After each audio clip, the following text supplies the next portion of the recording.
Good greetings.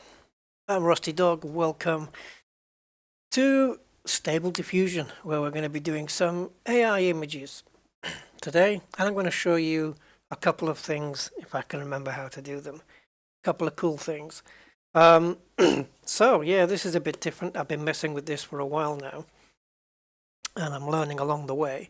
And in fact, I want to try something out a little later, of which I'm downloading the AI model for it as we speak right now. So I'm going to have to restart the whole AI thing, all of this Stable Diffusion. I'm going to have to restart it from scratch. It's not a big deal, just takes a couple of minutes to boot. So I'm going to need a black screen in the meantime. Right, welcome guys to those of you here. Linkster. Hi Linkster. No better cure for the hangover. Oh, yeah, well, I'm on 4 hours sleep again. I don't know why. I was super tired yesterday and went to sleep, woke up only 4 hours later. 6 o'clock, I've been up since 6 o'clock this morning. And I've spent most of my day doing this. And so I'm mentally tired already. And I'm the only guy I know who can have a sober hangover. So, yeah. Andy K. Hello, Andy. Welcome, sir. Welcome, welcome. Jeffrey Montegrifo. Good evening, sir. Good evening. Looking forward to it. Yes, me too. Me too. I hope we get some good things going. Yes, and the ship in the thumbnail was something that was generated by me on this. I wasn't quite expecting it. And for you sci-fi guys, I got a little surprise up my sleeve. Just a little one, but yeah, maybe we'll get to that first, shall we? Hello, Ray Mabula. Ray, hi, welcome. Okay, yeah, maybe we'll get to that first. I'm just keeping an eye on this this model. I think it's just about ready to download. It did have a fail in the middle. We've got 19 seconds left. These things are they're normally around 2.2 gigs, each of these models, but I downloaded one today that was nearly 5.5 gig. Okay, it's just about to finish. Okay, that's completed. So I'm just going to grab hold of that. We're going to start off with this, I think. Yeah, because this is a model I've just downloaded and I want to check it out. Are there any trigger words? Oh, okay. Hold on, guys. Bear with me, please. Just a wee moment. Oh, I don't have that window open. Okay, no problem. Just going to copy the model into its appropriate place. Now then, if I go to there and just paste. So we have this one called Ghost Mix. And what it does essentially is it looks like it combines cyborg technology with humans. It's a little bit not cartoony. You can get cartoony images, but it's kind of in between cartoon and real. But the images look extremely freaking effective. I mean, we're talking some serious stuff here. Just a little word of warning. None of this is going to be intentional, but there may be some not safe for work stuff that just appears unintentional, just in case. I'm going to try and avoid all of that. But if you guys want to have a quick look at Ghost Mix, the idea is it does cyborgy stuff, but then I have another item which is like a plugin. It's called a LoRa, and a LoRa is like it's an add-on tweak for an AI model that is to do a specific thing. So, for example, you can have a LoRa that is designed to make a woman look like a certain celebrity.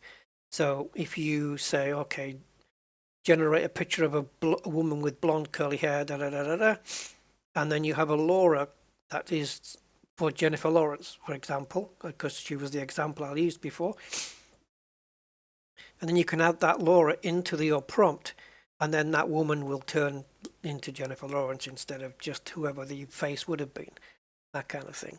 So a Laura is just just a tweak to do something very specific.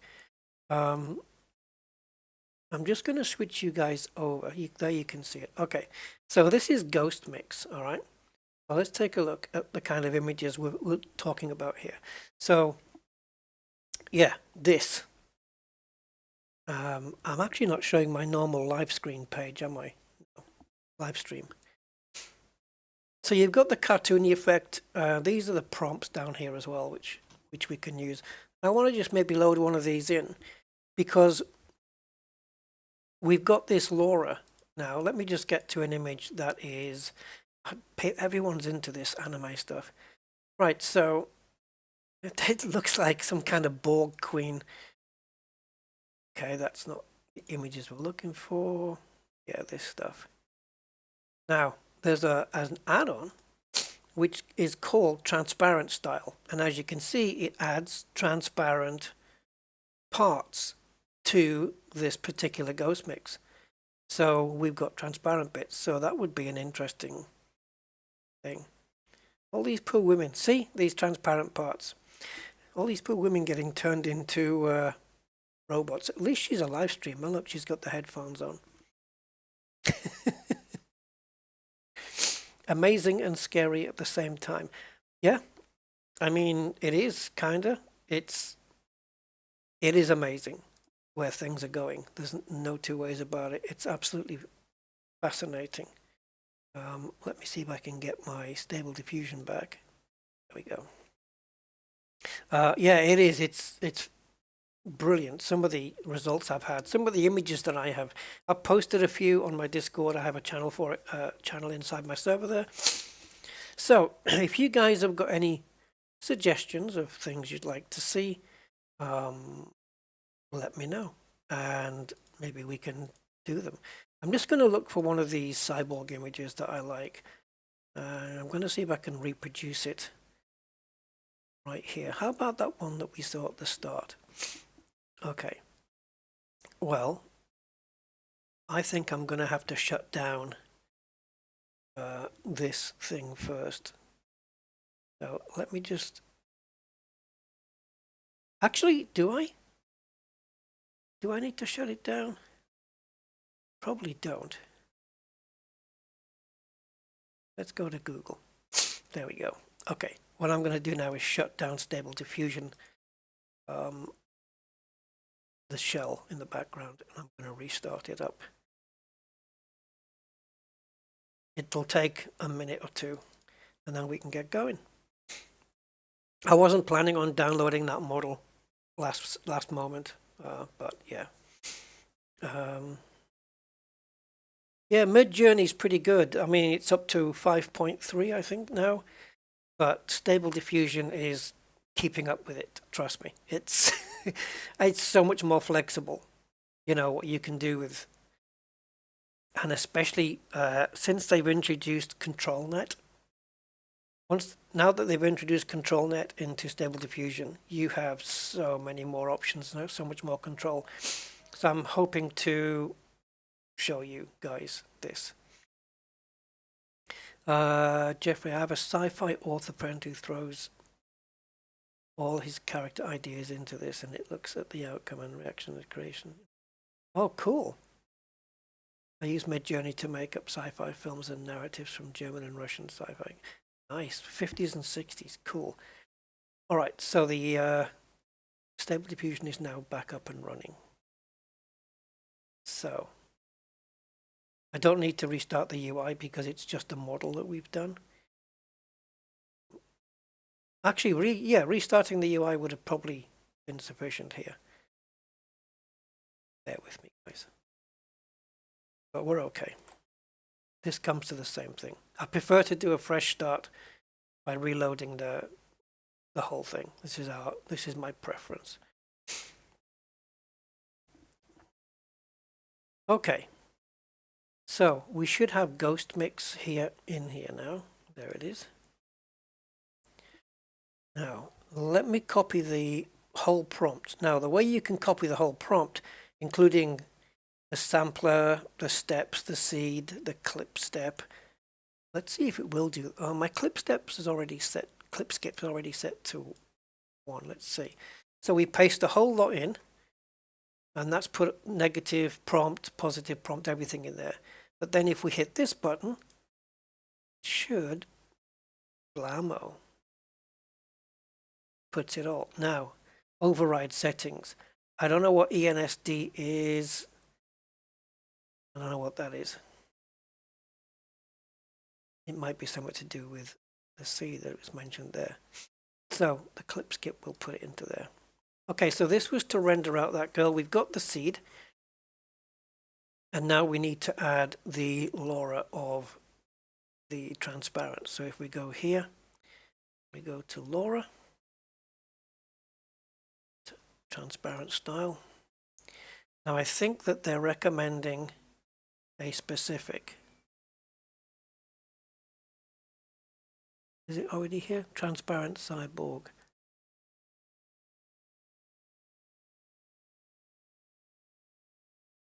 Oh yeah, it's already there. Sorry, I've put it in twice.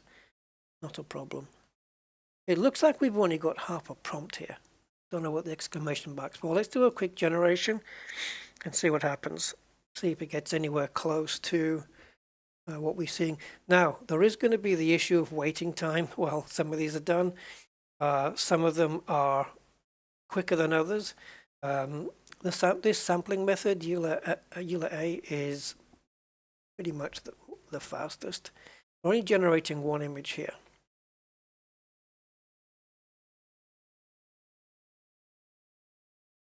So let's see.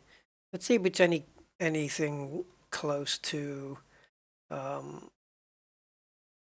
image that we got from the site, and clearly it is not even close.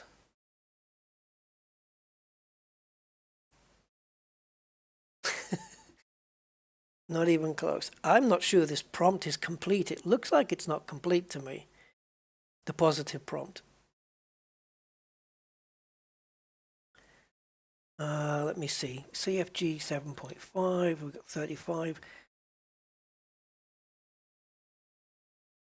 Oh, it's using high res. Why is it using high res? Didn't want a high res fix at all. That's just going to make it take longer. No, this is not cloud. This is all local.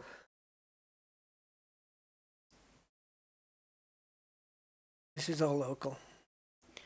Yeah, this isn't what we want. We want to take off the high res. I don't want it upscaling yet. So 7.5, EULA-A, clip skip 2, and LoRa transparent style. Yeah, see, it's not here. Did we take it off? Was it in the prompt and then we took it off? Probably. So LoRa transparent style is set to 0.8. Okay, we can do that.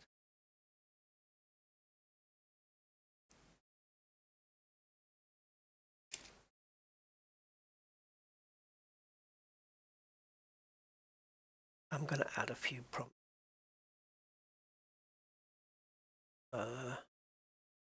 Actually, let's just leave it like that for now. See what happens. See, we've got close up here, but I don't want it to crop anything, so I'm going to put it in as one word, and I'm also going to put it in as 2. I can't remember which one works. Okay. So we're going to cancel this, because we shouldn't just be getting the torso and the hips and stuff.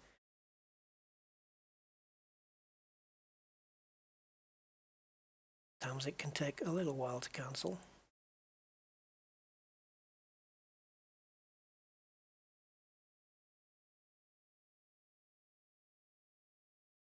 Oh my God, the kids outside suddenly decided, just a minute before I started the stream, they all decided to shout and scream outside. Come on, cancel. So we've got transparent cyborg in brackets. Okay, 1.2, one girl, suit, dramatic lighting, strong, fix. Not sure what that prompt's meant to do. Long hair, transparent style. Yeah, you see, it's stuck here because of the high-res fix. And that's what's holding it up. It might be quicker just to restart the UI, actually.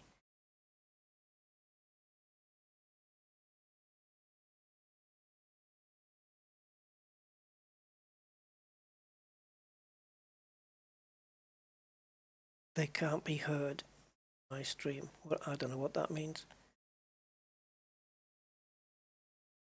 What does that mean, Andy?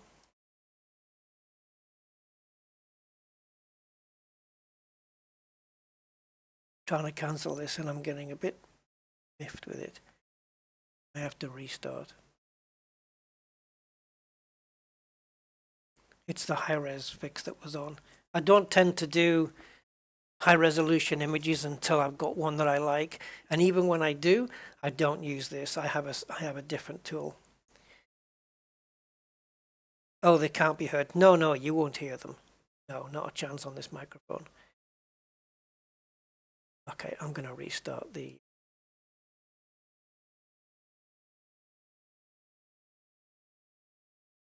Slow start. We're getting off to a slow start. I recognize it. But, you know, we'll get there. I'm just waiting for everything to go again. And this time we'll make sure that there will be no high-res stuff going on. Now we're working at the moment within 768 by 768, which is the max. So no, there's no setup information on Discord whatsoever, Ray. None at all. It's all just posted images. Maybe I'll do a setup stream one day. But it's going to be difficult because I've already got it set up and I don't want to mess with my setup. But I can maybe direct you guys to a video that does do it. Anyway, let's get on with it.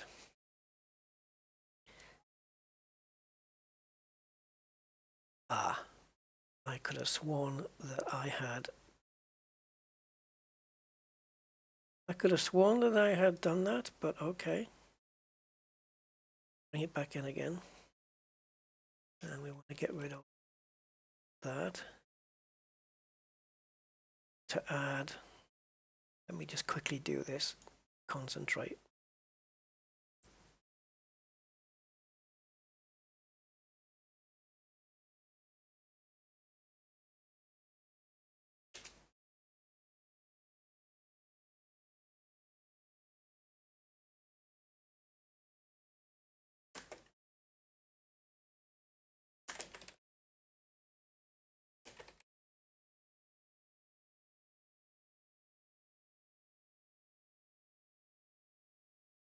Okay, so 5-1 and then portrait. Go.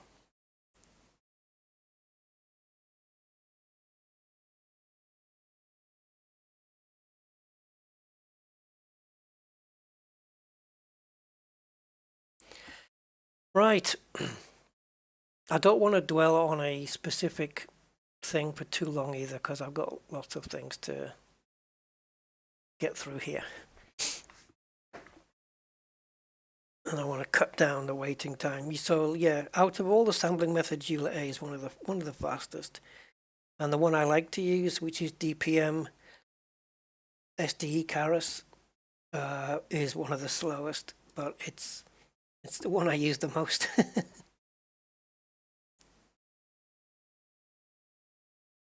Okay, Ray, I will do what I can.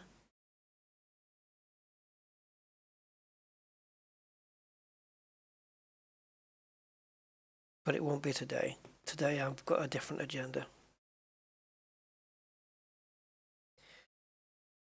So we might get a slightly different result from before, but that's okay.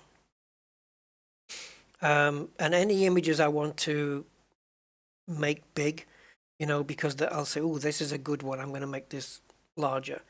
Then we can upscale that separately. But right now we're just working with this resolution, and the landscape, I would swap these two around. Basically because the models, the AI models, are trained at these resolutions. You can go higher, but I generally don't. If I want a bigger resolution image, I will use upscaling.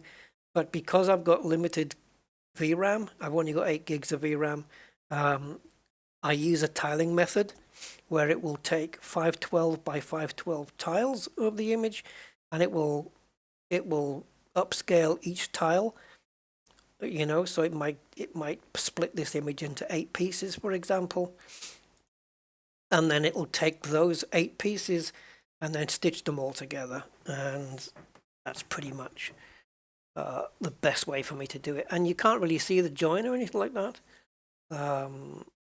Yeah. No, I'm okay Hawaiian, honestly. I like to play around and mess around. The sampling that is on right now is the same one that came from the image that we've just copied off. So I'd like to stick it to that. So we haven't got a perfect reproduction of this, but this is okay. So this is what the transparent thing is doing. Now, without the transparent LoRa on there, I reckon all of these parts would probably end up being metal. So if we wanted to upscale this image, let's say we want to keep that one, we will send it to image, okay? So we'll send it to there. And we don't really need it to mess with this prompt anymore. So we can either remove the prompt from here. It won't remove it from text to image, it'll stay there. But here, we don't want it redoing this. So the way I just get around that is I just put the denoise strength down to 0. And what that does is, basically speaking, the more denoise, the more artistic freedom you're giving the AI. If I put a denoise up pretty high and then say, you know, generate again, it'll generate a variation of this image, but it'll use some artistic flair to do it. If I put it down here, it'll generate another version of this image, but it will stick more to this image and make maybe a couple of small changes. But I don't want to do any changes whatsoever, so we're going to turn it right off. And here we want to go into script, and I'm going to be using an add-on called SD Upscale. And because we're at 768, to get it up to the resolution that I want, it's generally around 1.9 we're going to scale it up by. So we're going to put that to 1.9. And I like to use Swin IR4X, but also this one is popular. Ultra Sharp didn't prove to have too much detail on it on a specific image I did, so I'm not using that one. So yeah, Erksan. And then I think that's it.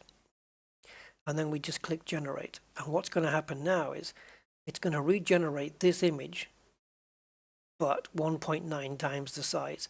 And so what we should see here is tiling of this image as it does it. Let's see. So here we go. So this is the first section, which is there. Now it's moved across to this bit and the back bit. So you can see how it's now creating tiles of the image.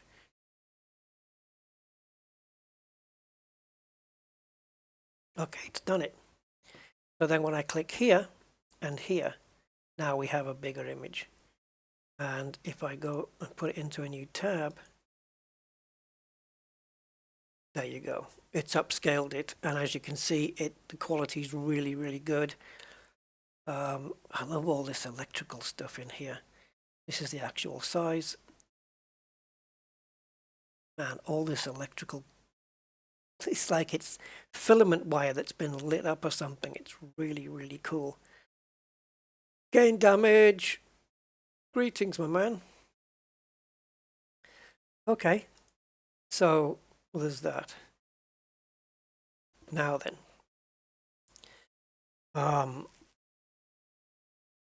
as I said, if you guys have got any ideas what you want to see, have to let me know.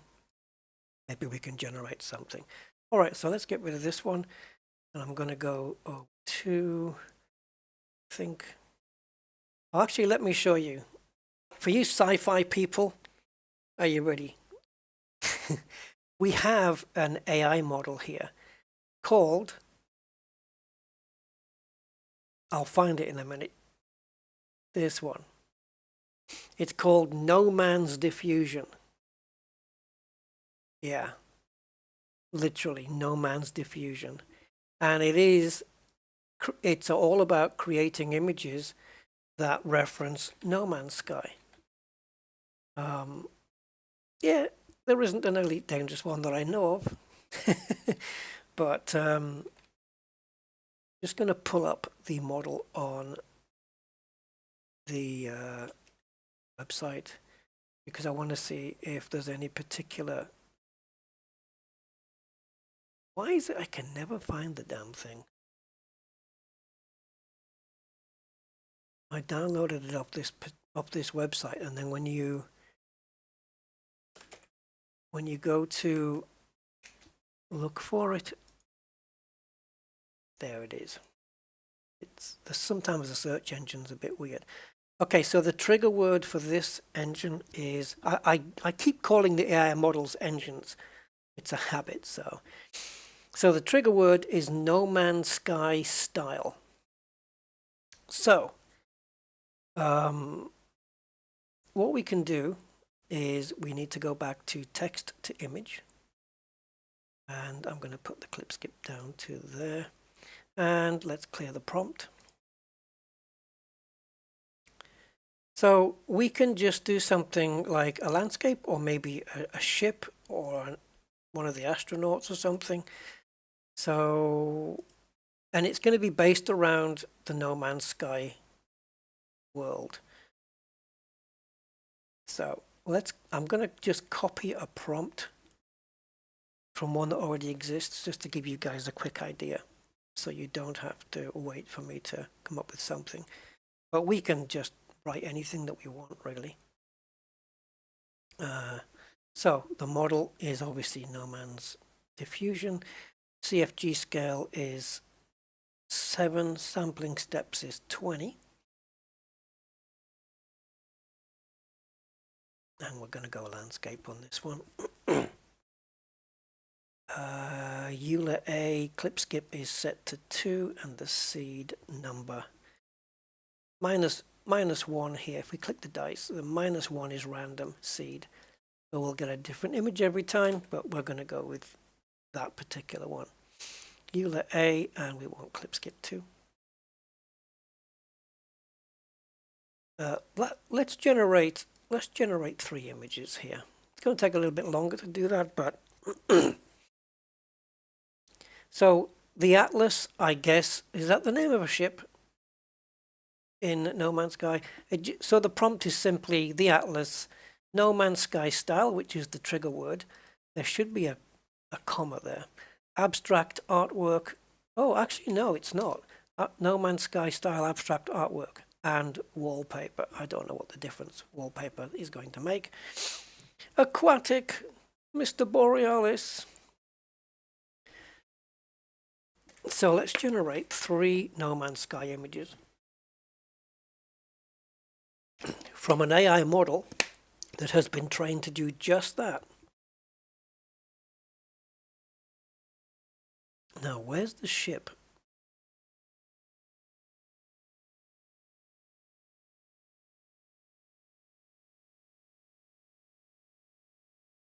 Is that a tree? It looks like a tree in the background. On the image this is copying off, there's supposed to be a ship there, but who knows? Okay, we can put one in.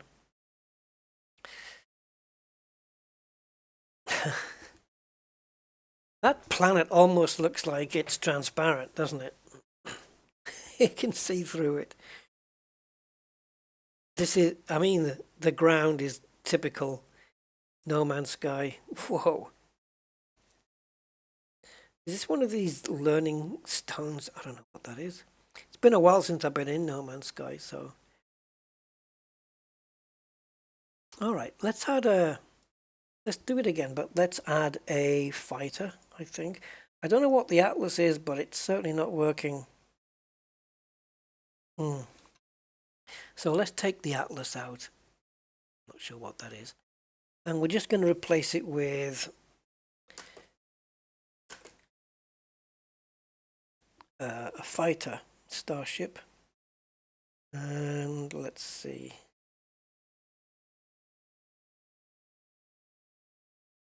No Man's Diffusion 0.5 LoRa. I don't have the LoRa for it.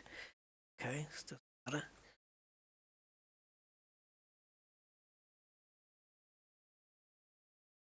We can also add some contrast to this image if we wanted to. So a fighter starship. I haven't specified whether it's going to be flying or on the ground, so I'm going to leave it up to the AI to work that out. And let's just add beautiful lighting. All right. Let's go on that. Hello, Ramoyne. Oh, yes, definitely exploring some AI shenanigans. I wonder if I just type the word shenanigan into it, what would it do? I did try once just typing in single words like emotions, like despair, contentment, stuff like that, and see what it would render. And the despair images they were dark, man. People, like ghostly looking people with the head in their hands, you know, like it was, yeah, really haunting images, I would say. Because it's amazing, you're just typing in despair, you're not saying, you know, do me a picture of a silver Ferrari on a country road. You know, it knows how to do that, but despair is just an emotion. You're just giving it one single word and saying, you know, you figure it out. So we have these.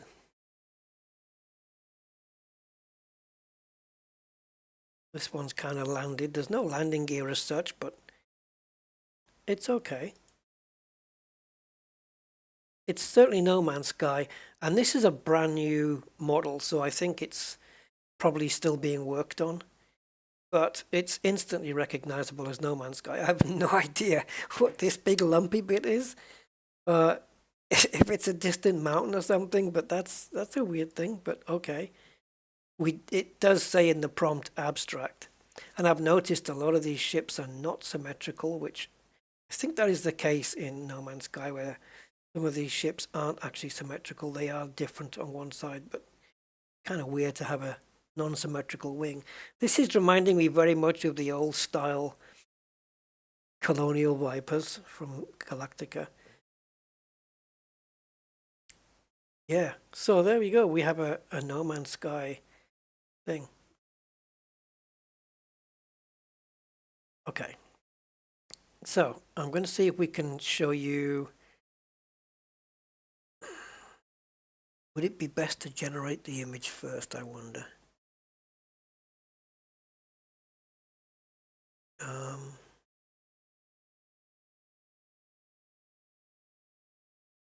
Yeah, okay.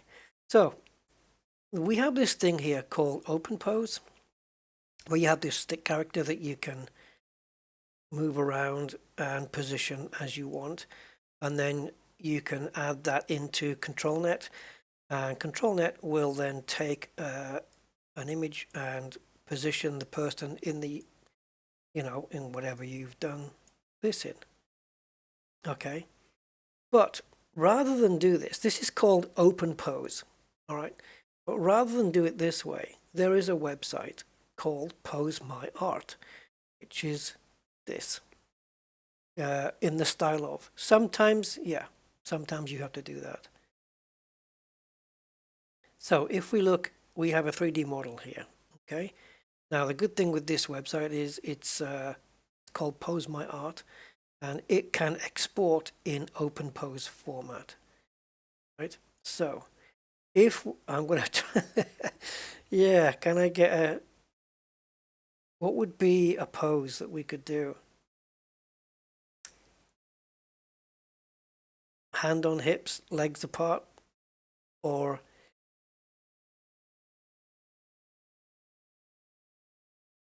there's other models I can use, but some of them you have to pay for. Or, well, you have to subscribe up to, you have to upgrade to premium. This is, but you don't need to. This is, you can generate male, female from this. It doesn't really matter. What's that position from the Karate Kid? I don't think I could produce that. Anyone have any ideas for a pose? We could maybe try and do something that's. There are presets as well. Okay, I wonder if we could nail the dude down. Like, if I.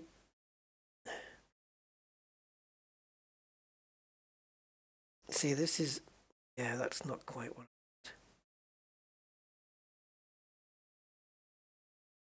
Okay, I've just. I think I've just broken his bloody leg.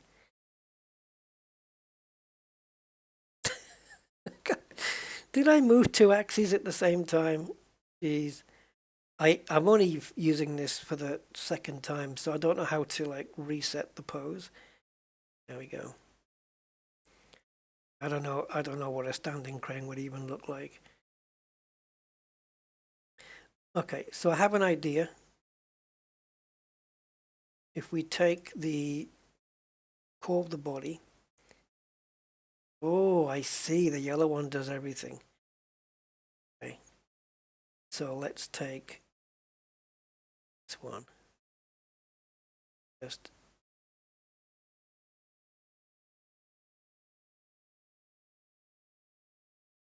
go there.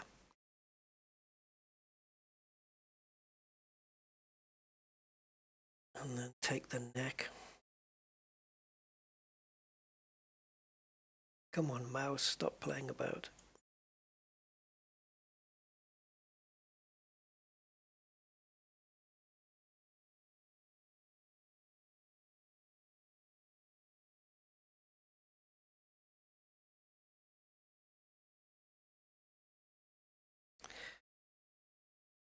I'm hoping to get this.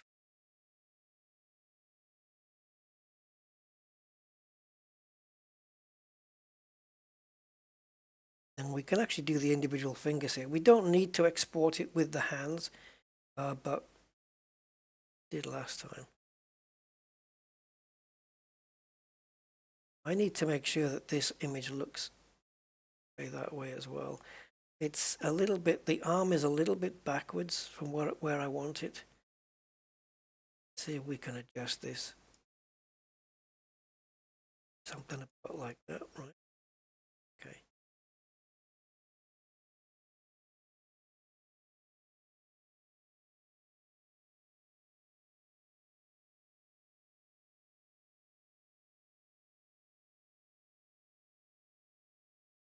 I'm trying to get the leaning against the wall kind of deal. You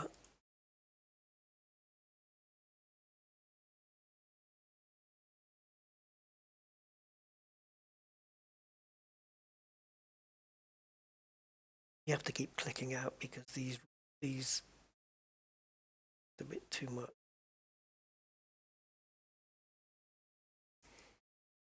It's not a brilliant pose, is it? Here's one I made earlier. I actually do have a leaning against the wall pose that I made earlier. This would pass, wouldn't it? All right, let's go to export, and we'll export with hands as open pose. Now that's not going to work because it's only going to export what you see in the box. So let's go to 768. Actually, let's export it the way we're going to see it in the thing. Like this. So I guess, do we need to zoom the dude then?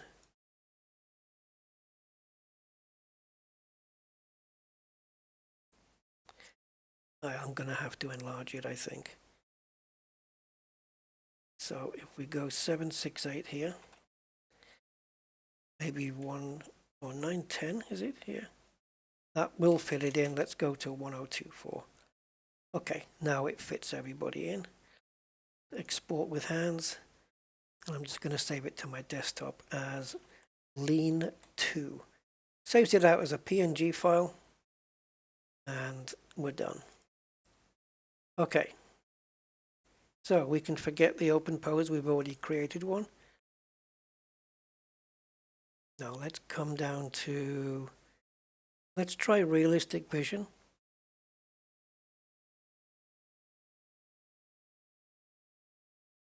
Oh yeah, the teapot pose.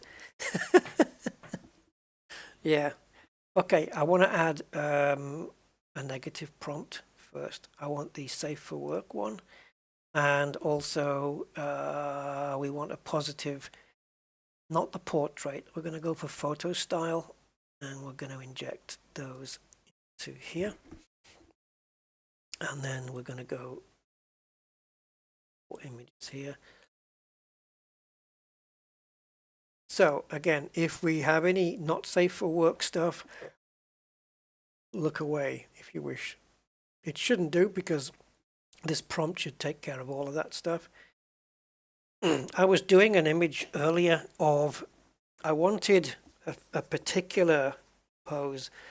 I did post it on Discord, but I said, my prompt was, I think I said woman at first. Yeah, I said 30-year-old woman or something. Yeah, my original prompt before I had to change it was 30-year-old woman. Now it normally works. If you say 60-year-old, you're going to get a 60-year-old. If you say 30, you're going to get something around that area. The images it generated, the people looked to be about, the girls, because it was a female I was generating, they couldn't have been more than 13, 14, 15 years old, which threw me right off, because it was like, no, I said 30, you know. And so I had to change the prompt to, I had to put importance on the age and then add the word mature as well. And then it got me to where I wanted to be. So sometimes it can be a little bit unpredictable. Yeah. Okay, so, well, let me see what I want to get rid of here. Let's get in soft lighting. Not necessary on this particular occasion. Subsurface scattering again, don't really need that. Heavy shadow, I guess we're going to get rid of that one.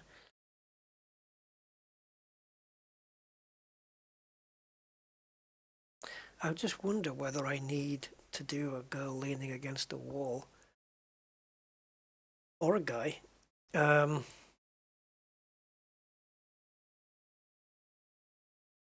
If I say leaning against a wall, you might think, what's the point of doing the pose then? Which is a fair question. So let's just do woman leaning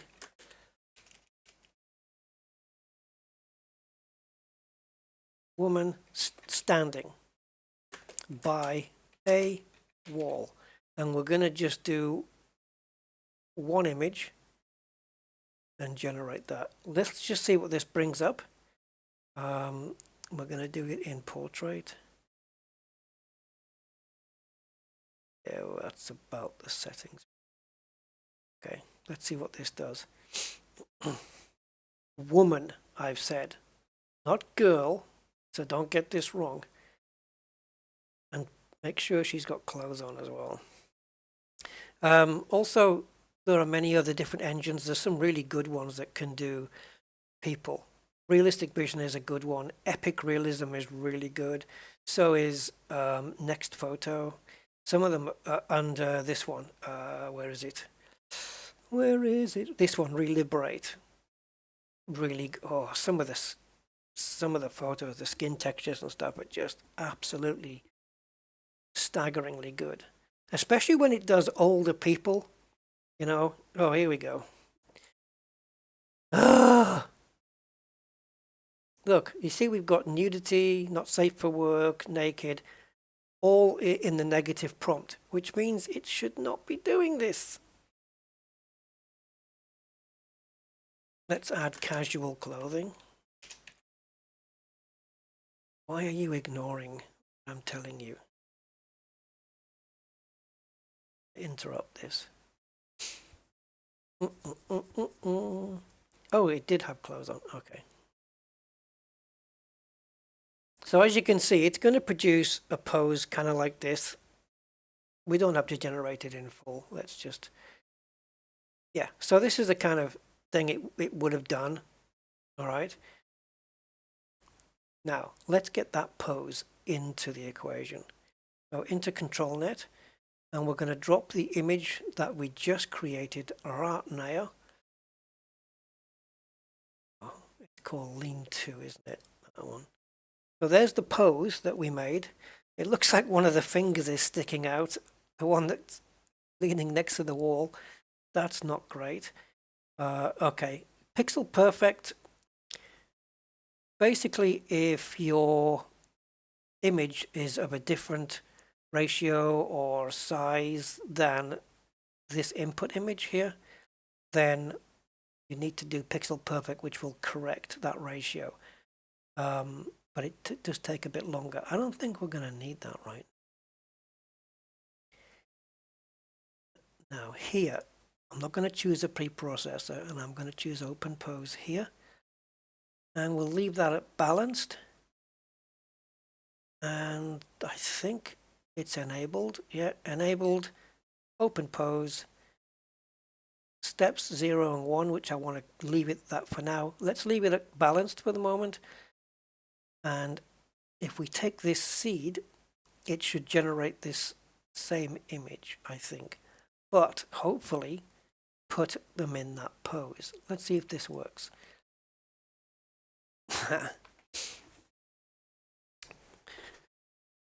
And I was playing earlier today with turning people into cartoons or turning cartoons into reality. There's this ControlNet is so freaking powerful, guys. It can do things that, well, you'll see now. All right. Hey, there you go. That's the pose. I guess the thumb is okay after all. Casual clothes. I don't know whether that jacket is casual. It has one short sleeve, one not so short. But it's got the jeans, the trainers, the t-shirt. It's kind of cool. It's okay. Is she leaning against the wall though? I don't know. I mean, there's a shadow there, so I guess so. But yeah, so you can set up the poses that you actually want, and just create kind of anything that you want to do. And if you don't want to go into here to create the thing, then you can come into the open pose editor, create your own. I'm not sure if you can whiz this around in 3D space though. Maybe we'll just do the Hitler salute. And you can stretch this out, so I don't know what the hell is going to go on there. But it's difficult. Like if you want to do hand on hips or something, these are sticks. You've got to understand, people have got fleshy bodies and stuff, so it's like, where would the hand be? Where would the body be and the hand be? But I think the AI can work a lot of that out for you. But yeah, you can do it that way. But ControlNet is so freaking powerful. I wonder if we let's generate 2 images, but let's go with a random seed. And let's see if we can change what she looks like. Where are we set? Woman. So let's go with mature woman, standing by a wall, and let's give her some long blonde hair. I guess we could have gone brunette or whatever. Let's try that. Casual clothing. Okay, so if we do 2 images now, it's going to generate completely separate one to this one. And I don't know, maybe we'll get one in, they'll both be in different clothes, I would imagine. But the pose should remain the same. Dr. Beverly Crusher, by the looks of it. Oh yeah, this looks casual clothing. Yeah, yeah. It's going to take a bit longer because it has to do 2 images. So it's running 2 threads at the same time.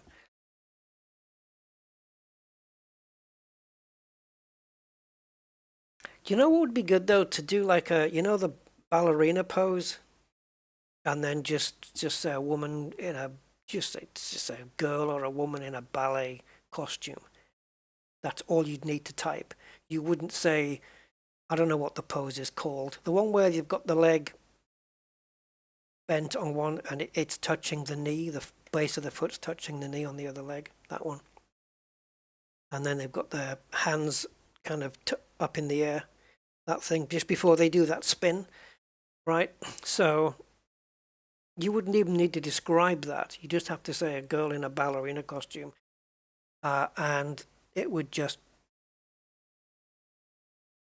it would take the pose and just do it.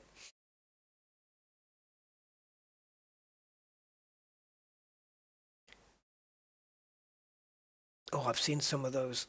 That thing that we loaded in earlier, that ghost mix, I've seen some of the images that were created by it. Holy crap. I mean, the way it does cybernetics, I think you would call it, the detail it can put in is absolutely nuts. This is not casual dress. Casual clothing. Really? How long is that hair? Oh, God.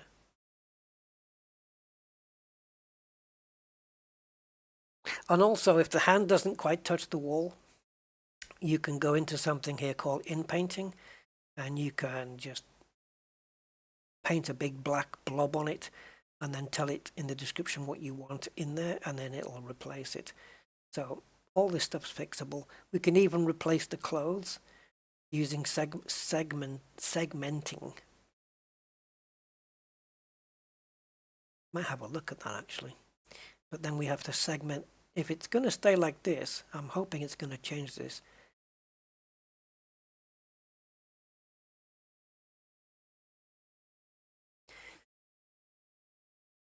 This isn't casual clothing. Is it? Anyone got one of these in the wardrobe that they use casually just to hang around the house in? I'm talking obviously to the, and if there's any females in here. Yeah, no, this is not casual. It's got the same style of clothes kind of for both. And the hand's not quite touching the wall. Why not? Why not? Why not?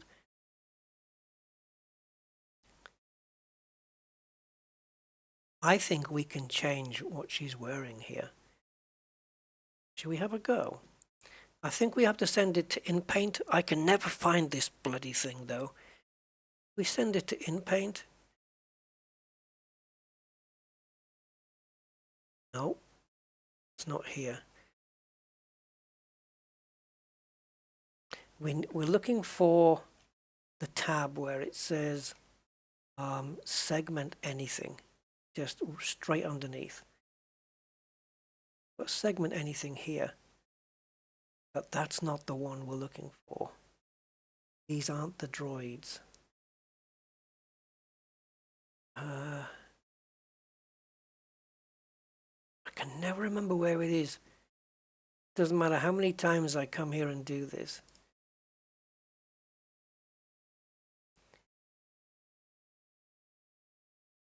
Is it in Paint anything?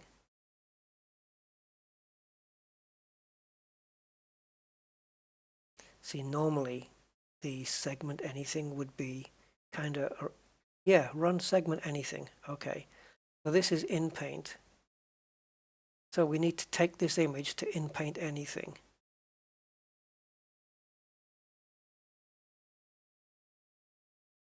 I don't know if we can pass it over there, can we? See, again, we've got a mess up here. This is a messed up interface. There's supposed to be room here for an image. So what I can do is save the image out. I shouldn't have to save it. It should pass it over.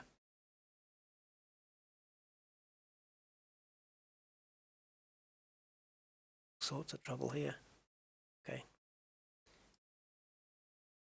So center extras maybe.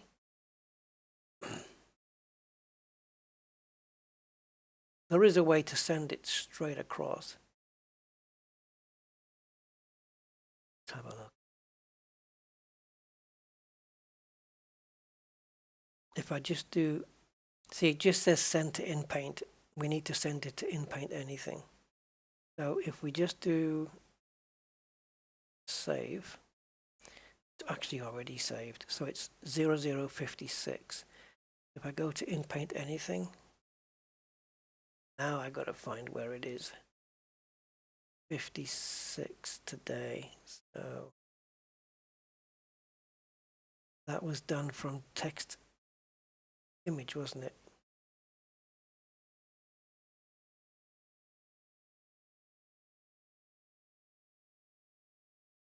Okay, so that would be one. Okay. Right, so this is the image, and now we want to run segment anything. See if this works. It's going to segment the image into different colors, and we're going to see if we can change what she's wearing, only at the weekends. Yeah. This is not for a particular goal, it's just for me to show you another aspect of what we can do here in Stable Diffusion.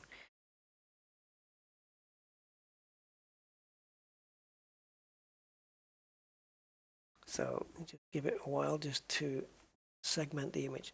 Basically, every single thing that's different, like the hair, the face, the hand, the costume, at the top, this white thing, the legs, the background, should all be a different color. So I'm hoping the two legs and whatever this piece of curtain is that she's got wearing here, I'm hoping that they're going to be selectable, because we want to select both legs and whatever the hell this is.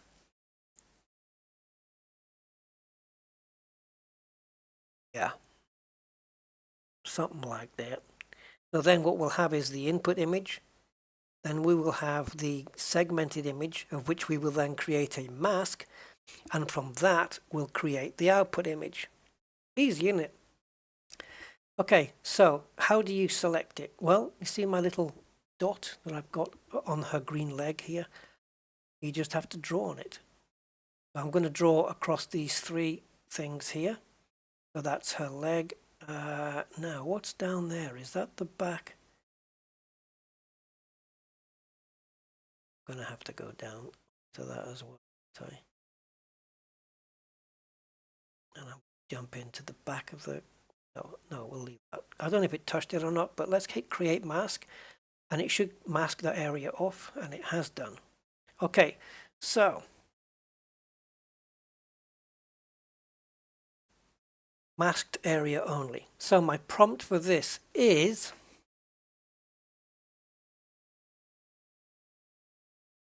a pair of jeans with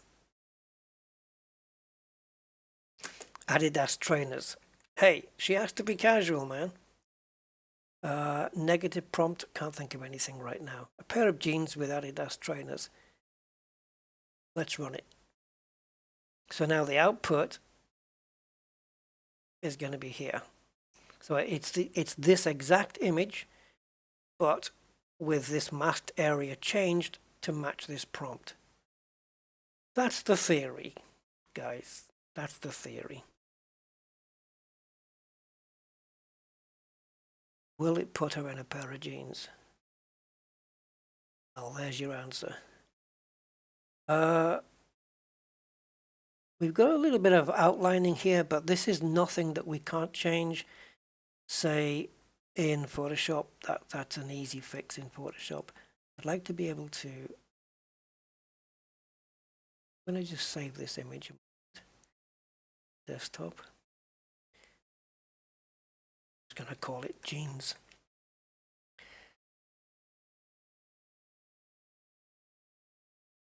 If I can.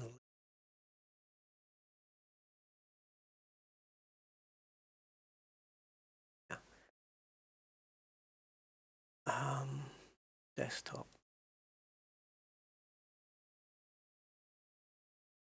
Yeah, so what we can do if we needed to now is just, you can in-paint over certain areas. It has created white bits in other areas, like around here. I don't know why. I've not seen it do that before. But yeah, you get the idea. If I played around and messed around with, you know, details and shadows and stuff, I could probably get it a bit better. All right, so there's that. So another thing I'm going to show you is what else ControlNet can do. So let's go to text to image.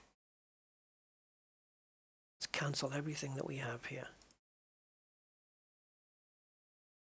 Should only need that. Let's take this out. ControlNet, we can disable it for now. We are going to use it, but I will not be using open pose now. And I won't need restore faces. Okay. Let me see if I still have this in my recycle bin. It was something I did earlier, but if it's in my recycle bin, I'll just quickly pick it up. Oh, Christ. Yeah, it is. It's there, I think. Yeah. All right. Right, guys. Watch this. This is pretty powerful. It's so simplistic, but it is so powerful at the same time. Now then, what we're going to do, there's no prompts here right now, and no restore faces. I'm going to go with a landscape on this, and we're going to load up an image called house. And there it is. It's kind of a modern looking house. It is going to change certain aspects of it. It's not going to keep it perfect, although there is ways to make it keep it more perfect by controlling how much control ControlNet has. I'm not the best teacher in the world. So we've got a house here, okay? And if so, let's disable ControlNet. So it can't do anything. I keep thinking of Skynet, right? Now, if I don't use a prompt and I just hit generate, I am expecting this house to be generated here. Exactly the same. Right? Or not? Maybe, oh no, because it's not, of course it isn't. Because ControlNet's been disabled. Of course it isn't. Disabled it. God knows what it was going to generate. All right, anyway, so let's use ControlNet model. We're going to use pix to pix here. And I'm going to keep it balanced for now and see what it comes up with. So I wish I could show this in a little bit better resolution. You guys can see it. Can you see it okay? Bear with me. See what I can do. House, house, house. There it is. Okay. So if I go to Window and capture FS View, see, it doesn't like Windows 10. Windows 7 then? Yep. Okay, so this is the image in all of its glory. So as you can see, we have a nice house, swimming pool, lights are on inside, it's a nice day outside, looks like spring, summertime, and yeah. That's it. That's the house. Cool. This is going to change.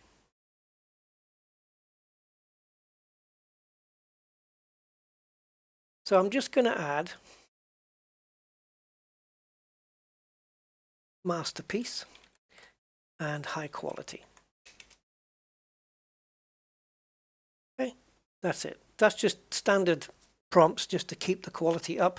For any changes it's going to do, I want to make sure that the quality of those changes are going to be good. Now, what's the prompt? I can't remember the damn prompt now. Oh, I'm just going to put it in kiddie writing. Make it on fire. Go.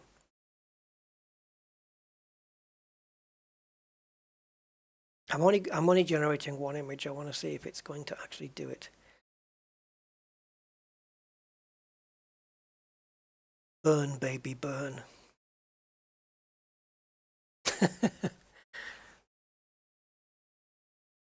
I may need to adjust the CFG scale if it doesn't quite give me what I want. And it doesn't quite give me what I want. Actually, no, not really. It's doing it. Don't get me wrong, it's doing it, but it's not quite giving me. I'm just going to put house on fire. So.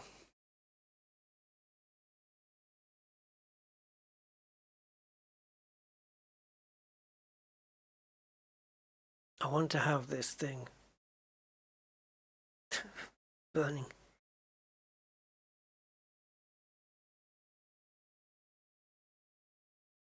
I did some images of this earlier and wow, did we get some flames.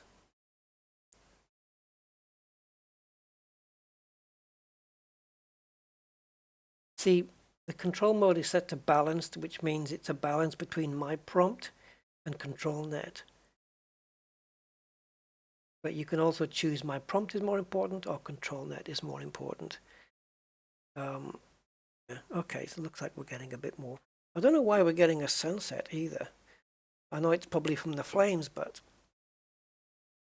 yeah.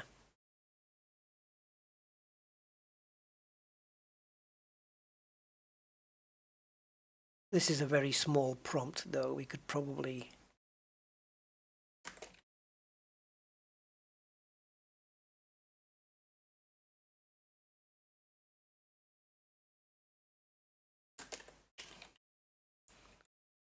negative prompts. We could probably just play around with it. Yes, see, this is what happened before. We've got a straight down wall here, but yet one of the flames has gone inside as if it's curved inside the wall. Now, that's, oh, okay, it looks okay.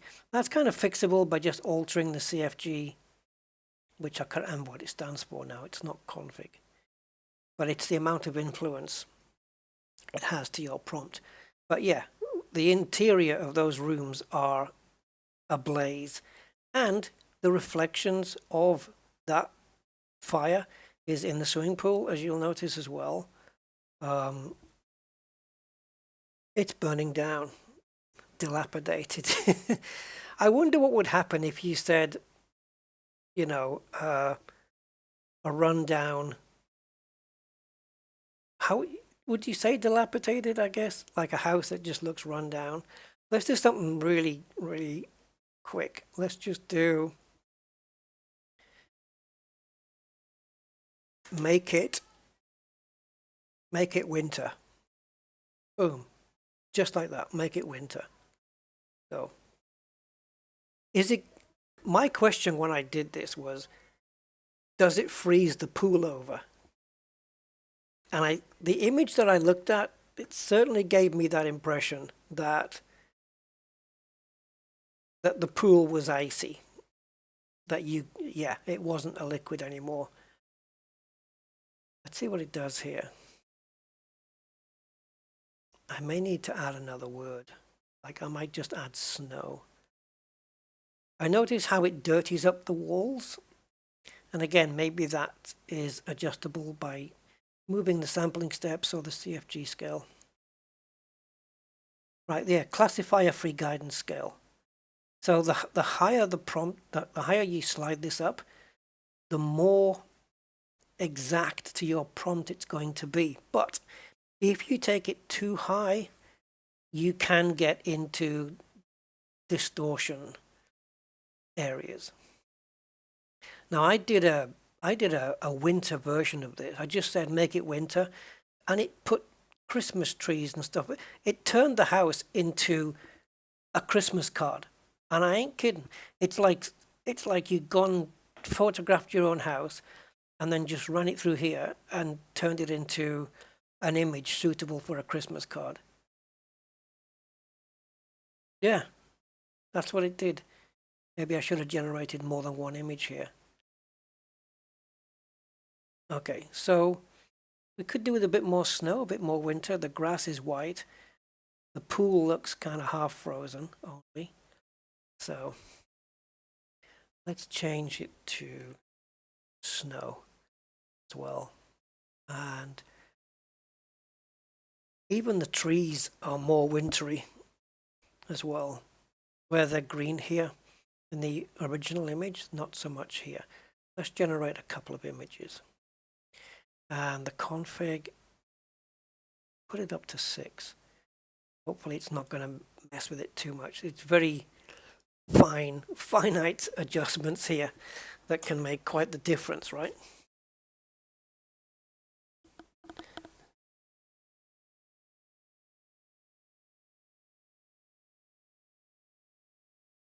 Let's see what it does here. And then I've got one more I want to show you. Oh, we can try dilapidated. I've tried saying, like I did one where it was a room. I generated a room that was meant to be haunted with ghosts. And it made the room grey and manky, and it looked like an abandoned room that hadn't been occupied for decades. But there was no ghost. I couldn't make it generate a ghost. Zombies, yeah, I can do zombies. I've even got a Laura trained for zombies. But ghosts? Oh, I wouldn't. I don't know what I was expecting. I just wanted the AI to come up with something inventive, you know, just to, I don't know, just to, I don't know what it would have come up with. What if we just put a prompt, ghost in the machine? It would take that literally, wouldn't it? Maybe. Yeah. Oh, maybe we can turn this into a Hobbit house. We can just put in Hobbit house, Lord of the Rings, and it will make this. I haven't seen Lord of the Rings, so I wouldn't know whether it was accurate or not. I mean, I'd have a pretty good idea, I would say. But I don't know whether it could do something like turn the house into ruins. You know, I don't know. That might be a big ask because we're talking geometrical differences here. It can do that, believe me. I've seen ControlNet change this house into some, it looked 18th century because all the concrete was gone and it just turned it into wood. But that was me giving ControlNet a lot more control and turning down that. I think I turned down the CFG scale because that way it doesn't rigidly stick to the prompt. But the prompt isn't the thing here, it's the image. So we need to give the AI more freedom to play around. So yeah, if I just typed in a house made of wood, it could probably convert this into a wooden house. A ringed planet. Oh yeah, I could probably do that, I think. Stable diffusion is so powerful though, because like in Midjourney you have the prompts, right? But here you've got the prompts and then you've got so much more control. Like you've got Scribble and Sketch, where you can literally sketch something like with your mouse and a brush, and it like sketch a helicopter, and it'll generate an image of a helicopter. Like it's it's silly, but it can do all of that stuff, and it'll do. I haven't gotten into it yet, but it will do video as well. So you can have a person, maybe yourself, convert yourself into a cartoon and then into a video. But I think if you take a video of somebody, say, dancing, you have to split it up into frames, and then you would take those individual frames and they'd be fed in and output frame by frame, something along those lines. Okay. So the snow on the sunbed. The pool doesn't look frozen over yet either. How did we manage on the other one? It's kind of similar. I guess we need to give, got the reflection of the trees there. I guess we need to give ControlNet a bit more control. Yeah.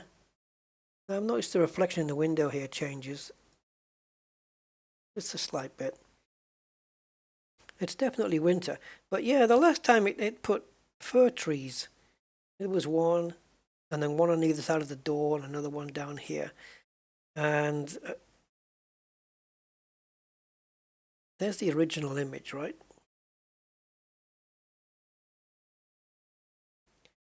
So what if we say, make it night, and then just add rain maybe. Okay, so nighttime. Can it turn daytime into nighttime? Hint, the answer is yes. Of course it can. So here we go. I probably only needed to generate one image here, to be honest, but we'll do two.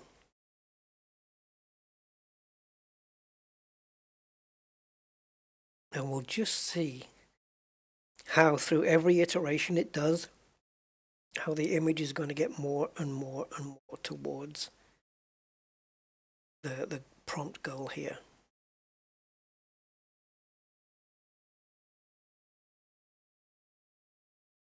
I wonder if we take the CFG all the way up to 11, how different it would look compared to CFG at 4. There's a way of finding out, by the way. You can jump into this here, and it gives you a thing called plot XYZ. And what I can do is I can say, I can choose CFG scale from the list, and then say CFG 4, 5, 6, 7, 8, 9, 10, 11, right? 8 different numbers. And then I'll just say generate, and it will generate 8 images. One with a CFG of 4, one with 5, one with 6, one with 7, and then it'll produce one image here, which is like a film strip, where you can look and see all the differences from 4 up to 11, and then you can pick your ideal one so you know where you are. And you can do that with sampling steps. You can do it with the same, with different AI models. So you can say, okay, here's a prompt, a guy walking along the beach, and then it generates that image. And then you can say, okay, I want you to generate that image in some of these different models, and it'll, using the same seed. And then you can make it do that, and then you can pick which one you like. And you might go, well, look, epic realism does a lot better job than realistic vision, but next photo has got some good aspects to it as well. And you can have a play around. You do have to wait for it to generate them all, but it does give you a better idea of which engine or which model to use for a particular thing that you want to do. Because some of them can be weak in certain areas and strong in other areas. Like there are some where it's geared more towards photorealistic people, let's say, if you're going to do people. Some that is cartoons or anime, but then you have others which can do a mix. where you can generate really decent realistic images and really decent cartoon images as well. So yeah, it's a mix and a match. Where Midjourney, you've got, it's just Midjourney basically, but it's Midjourney is very powerful now. It's really good. I just like the extra control that you get here. It's almost like Midjourney's an automatic transmission, and this is the manual transmission right here. You know what I mean? It's kind of that thing, really. So this is definitely getting towards nighttime. And I've just had an idea, guys. What can we add to this scene? This image? Maybe a lamp in the garden.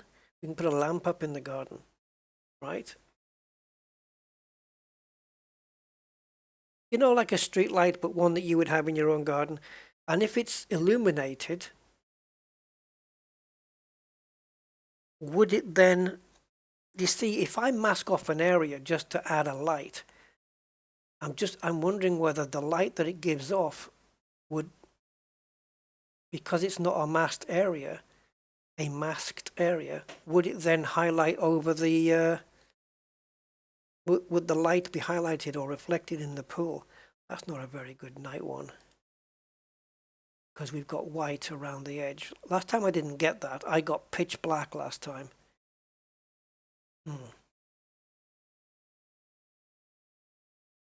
So, yeah, I got pitch black last time. I don't know what's changed there. Maybe something. Maybe the rain. And oh, maybe because I said rain and it's generated like rain clouds.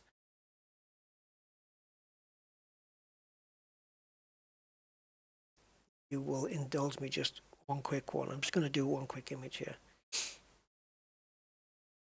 And then we'll move on. Should be quicker because we're only going to do one this time.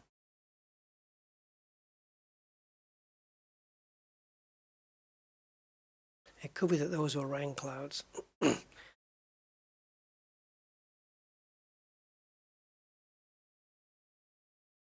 This control step is basically, if I set it to 5, it means that it's going to render 50% of the image normally before the ControlNet steps in. I don't want to do that. I want to give it full range. I want this image to be plonked here straight away.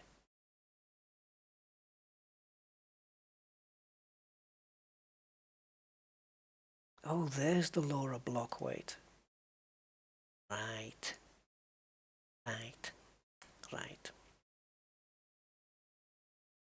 No, we're still getting that lightness in the distance at the moment.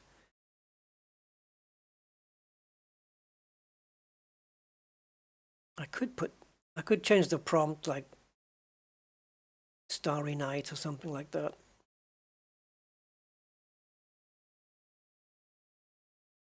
I'm not going to bother anymore. But maybe we'll have a quick look at this, putting a lamp or something, or even a beach ball or something on the ground. Yeah, it's okay. That's better. You can see the illumination of the house here. If you look at this pillar here on this right hand side, and then we look at it at nighttime, you'll see how it's illuminating from the room here. I don't know where this light source is coming from. Okay, so I'm going to now just pass this image to InPaint.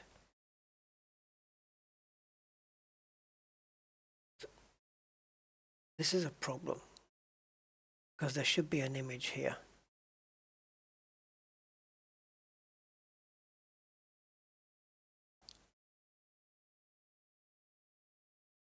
Okay.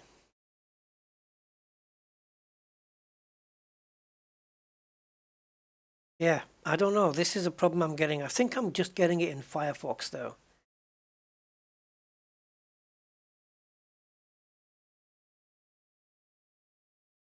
Very weird. See, I'm supposed to be getting this. drop image here, and I'm not getting it.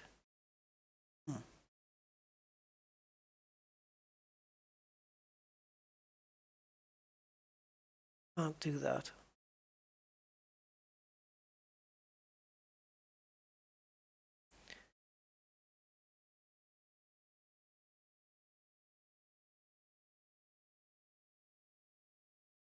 I don't know why I'm not getting it.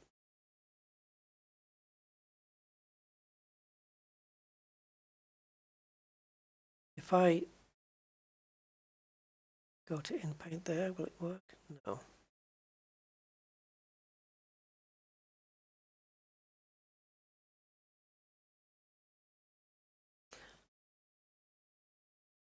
But this isn't what I want.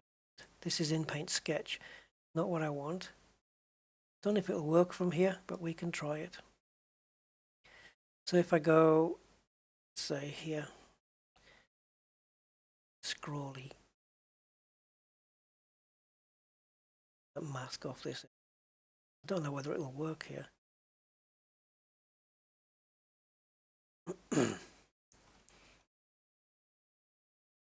Now, I want to make sure that we're InPaint masked. Fine.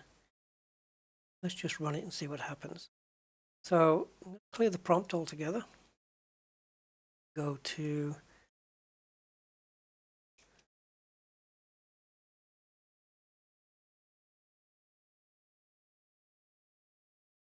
I'm just going to type a lit street lamp at night, and then I want volumetric lighting. I don't know if it's going to do it or not, because I'm not normally in InPaint Sketch to do this.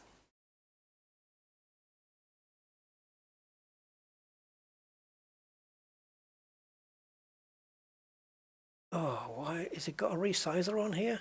Yeah, we do. We've got upscaling.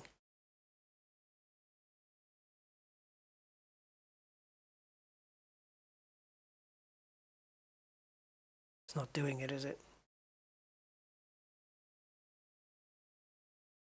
Maybe because we had the upscaler on. Let's go again. Oh, no, it's supposed to put a street lamp there. InPaint will do that, but it doesn't give us the correct interface. Thank you very much.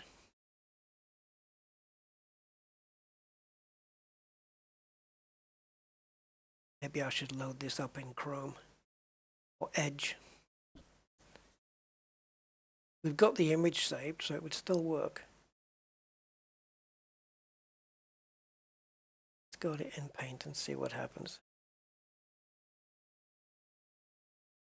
Yep. Okay. See if I can grab the image.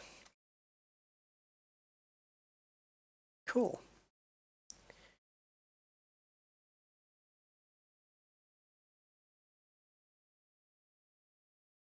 Drawing a straight line for me with the mouse. Just going to do a bit at the top because that's where the street lamp would be.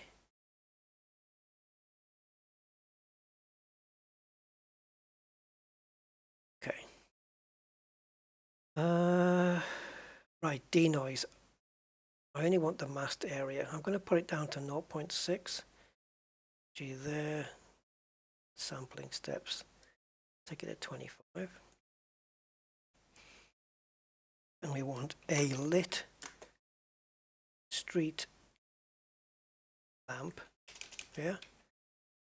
At night with volumetric lighting. Sure nothing else is on, no scripts are running. InPaint masked.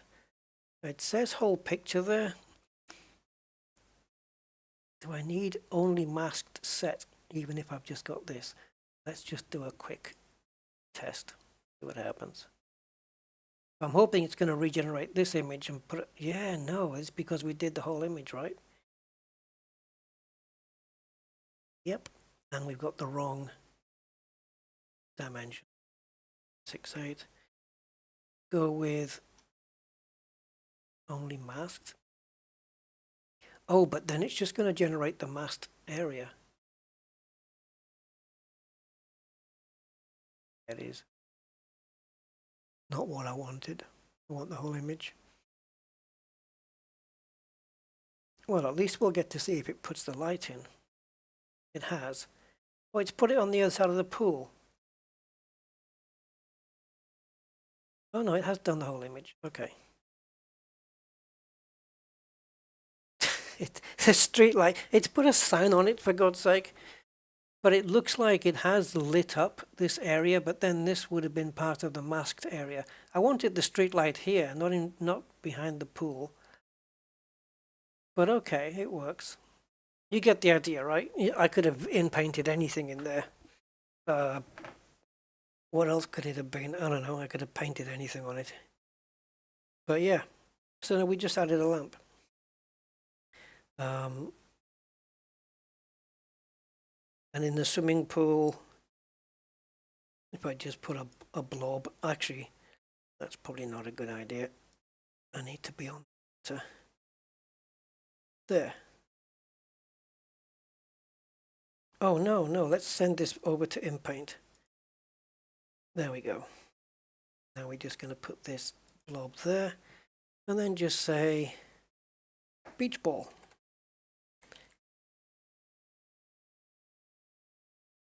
Go. I'm wanting a beach ball on the pool. And see what it does.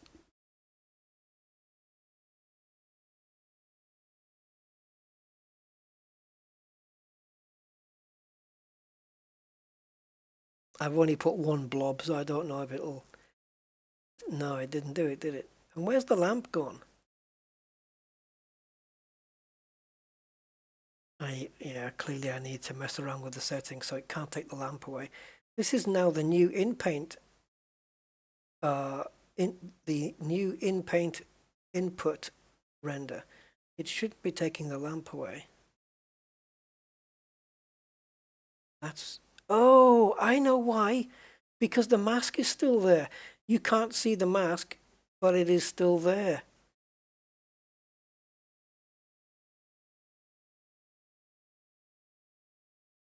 Okay. Let's try that. Yeah. This is a little thing that it does do. It still has the mask from the previous one there, but it makes it invisible when you create a new mask on top. But I've done undo, undo, undo, and hopefully that's going to get rid of everything. Is it going to put a beach ball? No. Okay, so did I spell it right? Yeah. Beach ball in the pool. Let me go with 2 words on that one. Beach ball in the pool. Yeah, go on, generate that. Yeah, see the lamp is still there now.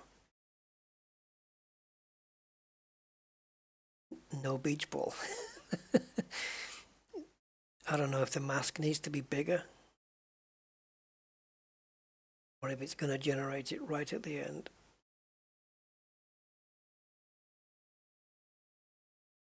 Get rid of everything.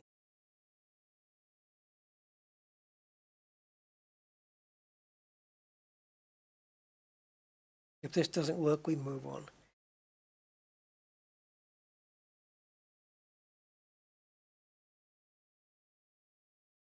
No reason at all why it shouldn't do it. You can just keep adding and keep adding to the image. Yay, we got one. And it even though I overlapped the pool there, it did still know to not overlap the ball over into the thing, you know. Okay, it's a bit small, but I'm good with that. Let's move on. Right. Do you guys want to see anything in particular? that we can generate. Let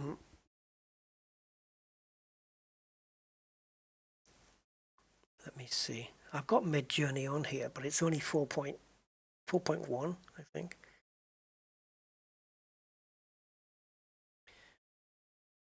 Let's see if we can get some people.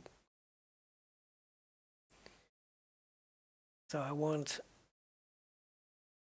let's put some preset.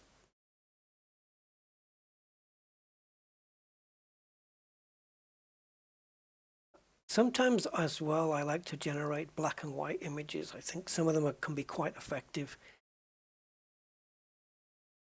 I'm going to go with portrait here. And I want to just say, old man sitting at a desk in an old dusty library. Yeah. Not sure whether to go black and white on that, but let's stay color for now. If this is going to be a close-up portrait, we don't need restore faces on. Don't know what it's going to do yet. So we're using Reliberate for this, and we're going to generate, let's say, 3 images. And sampling steps, I'm going to take it up to around 28. CFG, I'll leave it there. See what it comes up with. An old man sitting at a desk in a dusty old library, or old dusty library. Yeah, suggestions, guys. I'm taking suggestions. I do have things for warplanes, Airwolf, kit, tanks. I think I've got tanks set up. Army trucks are not very good. I've tried a few. Yeah, this is close up, so we don't need restore faces. Oh, I didn't want a portrait like this. Yeah, I think perhaps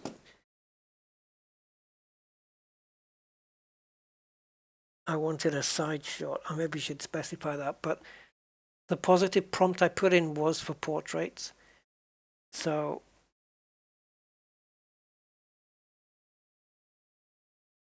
I mean, I can specify that. So we've got raw candid cinema 16mm color graded Portra 400 film, remarkable color, ultra realistic, textured skin. So there's shot with cinematic camera. There's nothing actually here to dictate a close-up shot. So maybe the other two are more what I want. I want to be able to see the desk and see that maybe he's reading a book or something.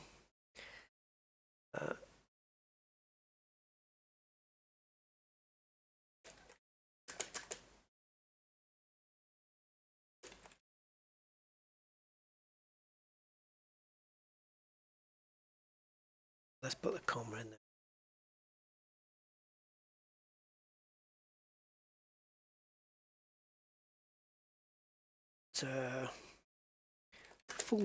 Full view. Let's say full view.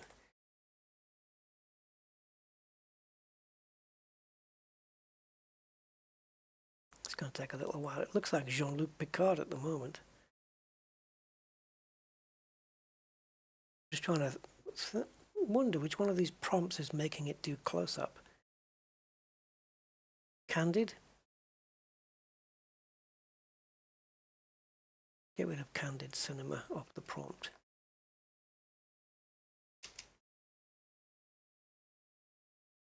Ideally, something like this would be good in black and white. Is it Kodak Ektachrome? Is that black and white? I can't remember. Maybe not. Well,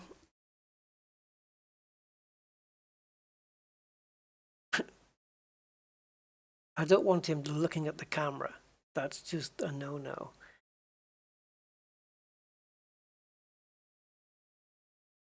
Let's choose the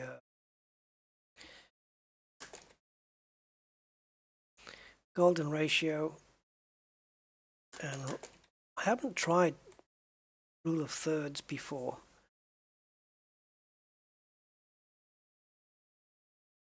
And I think for that I would probably need a landscape image, perhaps.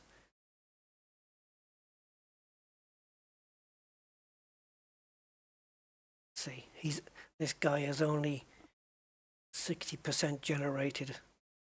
I'm growing him in a digital test tube. Is anybody on the chat, by the way? Because you don't have to be so quiet. I want input, feedback, and blah blah blah and stuff like that. And Rusty, do one of this, generate one of those, and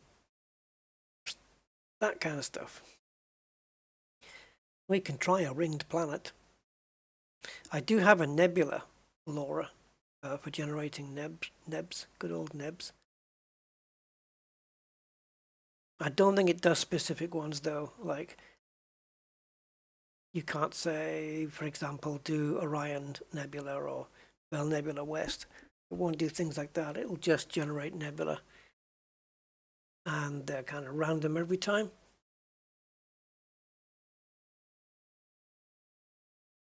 Okay, we got 3 images on the go here. This is why it's taking just a little bit longer. We got a couple of threads going at the same time.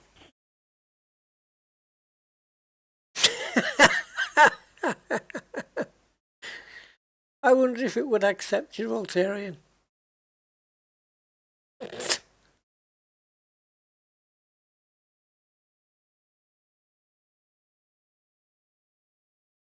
I'll give it a go, mate.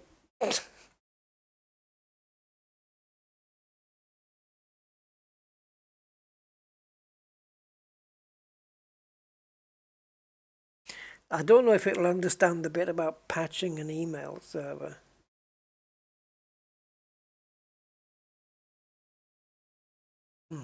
I could probably add some more keywords to that. Ethernet cables, network switches, stuff like that. Okay, so we don't have realistic photo here. I would probably change this to epic realism for this. They're not realistic. Oh, it's Mr. Miyagi.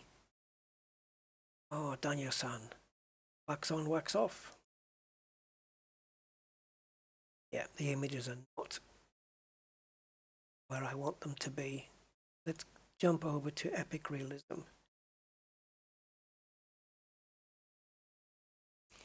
It's all this color grading stuff though, I think, which is really kind of throwing it off. So if I capture this part of the prompt and then just wipe out the rest, switch over to original stuff. See, even if I do black and white photos, it still leaves a little bit of color on them. So you do have to go into Photoshop sometimes and remove all the saturation. So let's add this positive prompt. Then we're going to switch to landscape. Just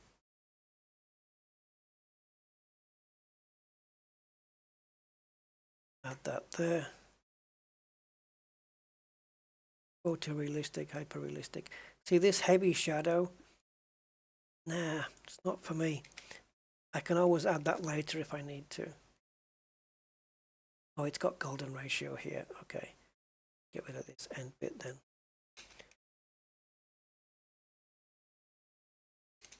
I'm going to add dust again.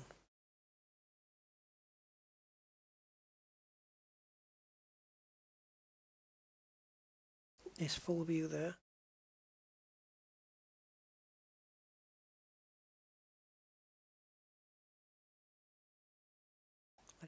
Let's do a sample.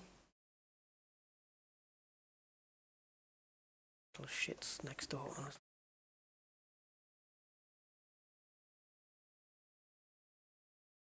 Where's a sniper when you need one?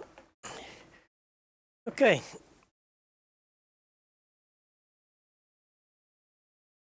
Let's see what this thing pulls up. I don't want him looking at the camera, so maybe I should specify. Yeah, I wanted a side shot, side view.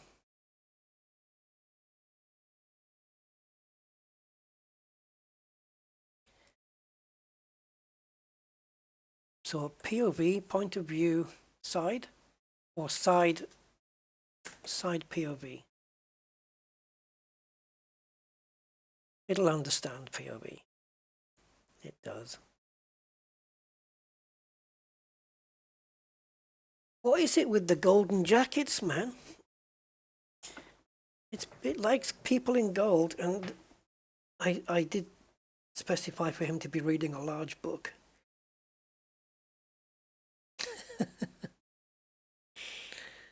Well, okay. He doesn't have to have a beard. He doesn't have to have white hair. I like the lamp. That's kind of cool. The dark background is nice as well. You want that jacket? All we have to do now is convert it from AI to a 3D printer that can print with material.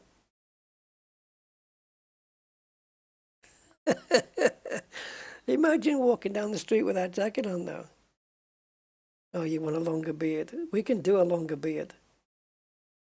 So if I hold the seed, so let's have a look. Let's say long beard. Let's change the jacket. It's cool. I ain't saying it isn't.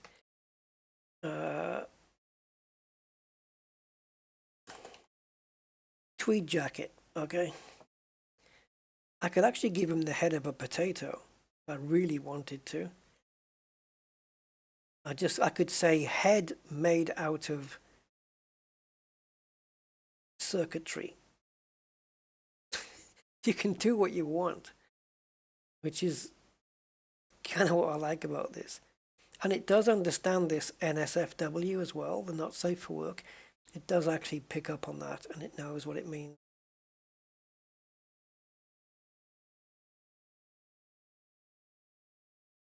Gold jacket sales, can you imagine? Oh, what's the side view? Jeez.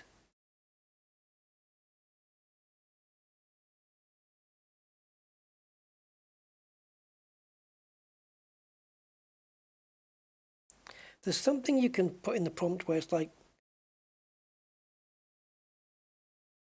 something to do with the camera. You can say camera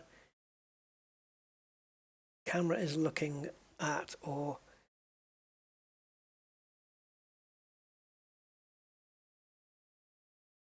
go again. Doesn't really do too long a beard, did it? And we're using the same seed, so the image should be almost identical, save for the fact that I've made a couple of changes. I changed his jacket. I could just put very long beard.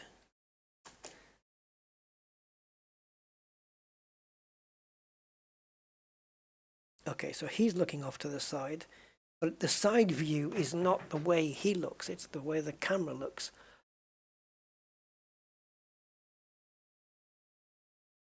So if I change this side view prompt here to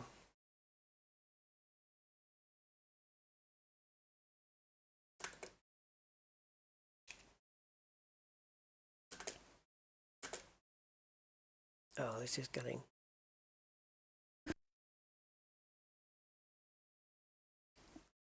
quite nice now. It's a good image. If I quickly send that to image, denoise it to 0, go to SD upscale. I just want to see what this looks like when upscaled. Now, because we are using landscape, we need to up this to 3.3 if I want to get to 2K. 3.35 is the magic number. Go. Side profile. Yeah. Oops. I didn't specify the scaler, did I? Side profile.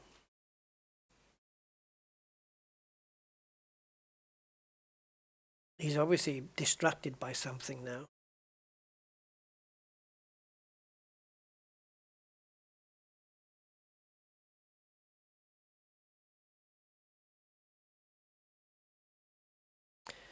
I've done some cool cars as well. I did a Le Mans car today and a Formula One car as well. I tried to get it to do a 1960s Formula One car, but it failed. It did one that was from the 80s or 90s, but the nose of the car looked like it was from the 60s. It was kind of some weird hybrid thing. I did it and I did the Le Mans car on a track in the rain at night. Maybe I'll post them on my Discord. And it'll do superheroes as well. We did Superman, Batman, Wonder Woman, Hulk, Spider-Man. Done them all. Okay, so this is the enlarged image now. Just open that in a new tab.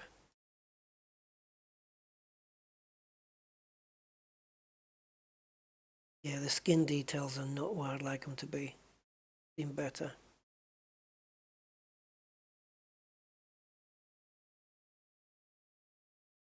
Depends on the engine you're using, on the model. Sometimes it can nail it. Epic Realism's normally really good at this, but this isn't. I have stuff that's a lot better than this.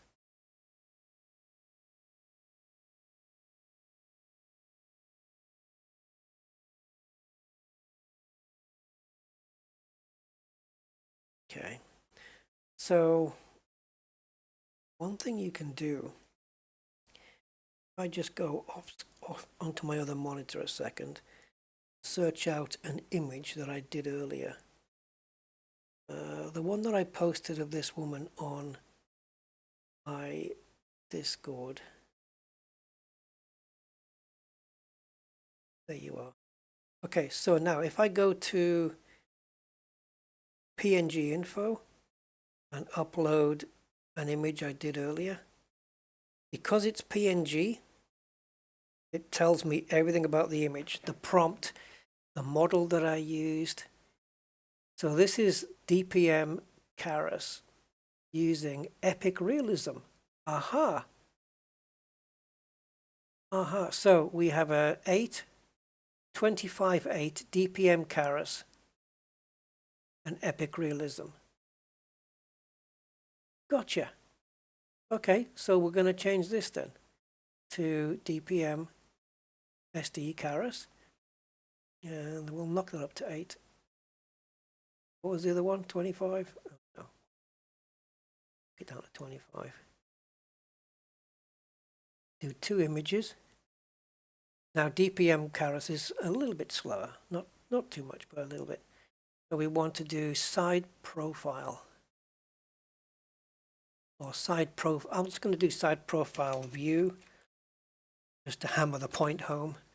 Side profile view of an old man reading a large book. Very long white beard. I did do an old geezer reading a book before, and if I can show it to you here, it's going to be quite small, but it came up with going to be small.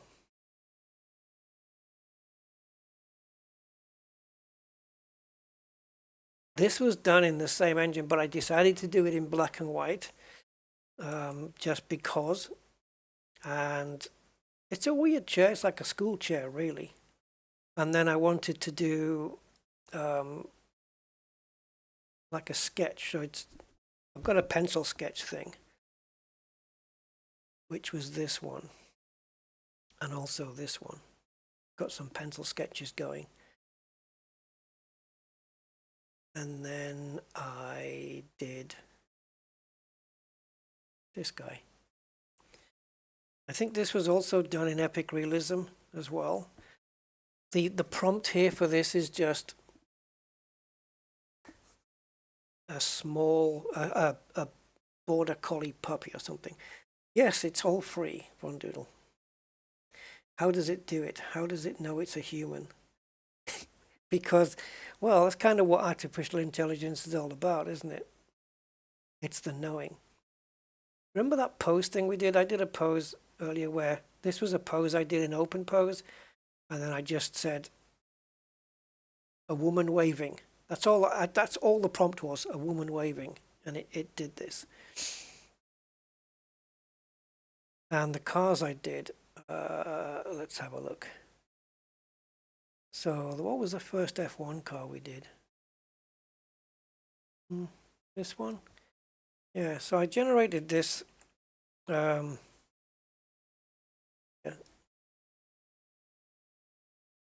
See, it was just doing some really funny hybrids vehicles. But we were getting some good Le Mans stuff. Again, this is me using volumetric lighting. Sure, I made a larger image of one of these. Yeah, nighttime rain. Very small prompts for these. Nothing major required. I can upscale these at any point that I want to. The Le Mans ones, I think, was this one. Oh, this one. Yeah.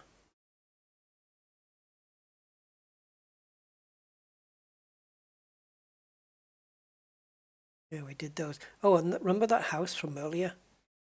Well, this was one of the variations. It turned the whole house into wood. Look at the flames on this one that I got before. And then this was another variation where it was the same house, but you see how it's got just better flames than we got earlier. And the winter time with the Christmas trees, there you go. It's converted the house into wood and brick, right? Because it doesn't really look like that. And then I said autumn. And autumn, it went nuts because it just put leaves everywhere. It even covered the sky in leaves. And then I just went for sunset. And I got that. And then my nighttime one was, oh yeah, it was the same. It did have that cloudy thing on. Yeah.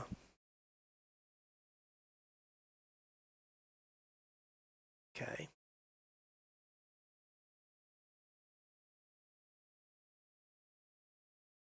So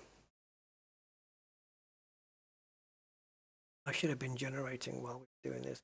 So this image is okay. So we've got Epic Realism 3, DPM Keras, Restore Faces. Yeah, I guess we could. Is that inside the EXIF data? It isn't. I'm not sure. I don't think so, because when I look at the EXIF data, it tells me other things. It might be. But when I checked, it could have been on an image that I'd already put in through Photoshop and then resaved. So I may have checked it after that and then, but yeah, I can't confirm it, but not sure at the moment, to be honest.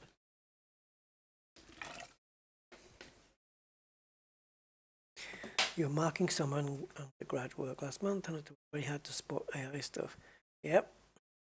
Sometimes you can spot it though, the AI, if they've got it off the chat and that.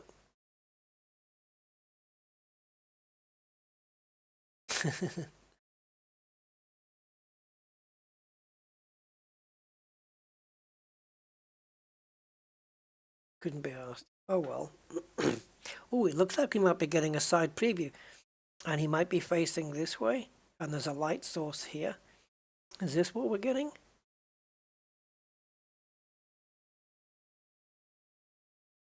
And then we'll try Jeffrey's prompt.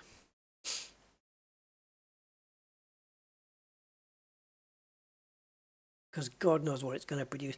Yeah, any more details of the scene? Are we looking at network servers? Are you in a computer room? Is there Ethernet cables?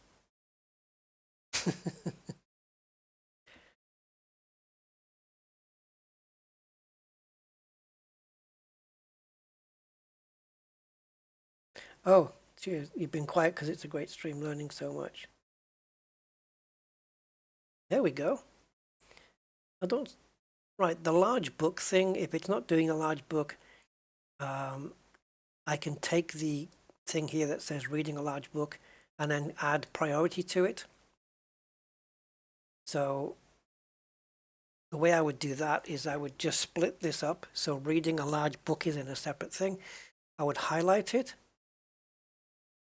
and then use Control and up arrow, and it gives it more priority. Control down arrow gives it less priority. So if we give it 1.1, the brackets already give it importance, then we got the 0.1 as well. So it'll focus on reading a large book. But it's the large that we want to focus on. But it doesn't have to be a large book, let's face it. This looks like it's a bit screwed, guys, at the moment. I hope it fixes it, because right now he's got a hand that isn't connected to an arm. I hope it fixes this. And I'm not going to lie, it looks a little bit too much like Rolf Harris at the moment. So I'm not going to say, can you guess what it is yet? But I just did, didn't I? Can you guess what it is? Oh God, please give him an arm. It looks like he's decided, I'm going to put his hand down on his lap. Oh, okay, to remove the hand. Jeez. How many fingers does the guy have? 7? Again, fixable in Paint. In Paint, you can just mask the hand area and then just say a hand reading a book or holding a hand holding a book, and then it will generate a new hand. So it's all fixable. I love the fact that the guy has got a little handkerchief in his top pocket. That's really cool. He looks like someone's doctor studying old medical books. The eye's a bit... Is that the eye, or is it just part of the glasses stem? 1, 2, 4, 5. He's got an extra finger there. That is easily, we can remove this bottom one, but that would be weird. Remove the top one in Photoshop. We can generate a new hand with InPaint. Bad. I like the desk. The desk is cool. The lamp is good. He's looking at this book thinking, nah, I don't really know about that. Let's put the seed back to random. And if we go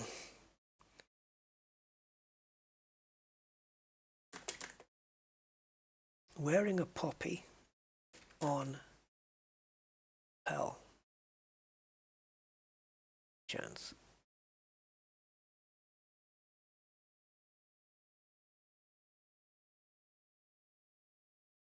Of let's just say a distinguished. That means the fire's already been put out. It's been distinguished. Right. Side profile view of a distinguished old man reading a very large book. Very long white beard. Let's just go with long white beard on this one. Tweed jacket. And tweed jacket with a poppy. It won't know that. It'll put a real one on there with a flower on the lapel.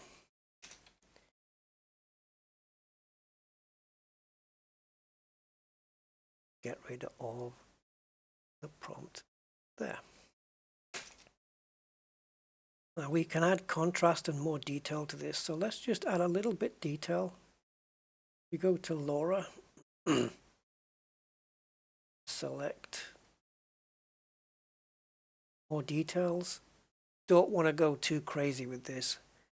So I'm going to go 0.6. That. It is trained to do just that. There's the nebula one. And we've got large windows, which is, it's trained to add a large window into the scene, which might be really handy here.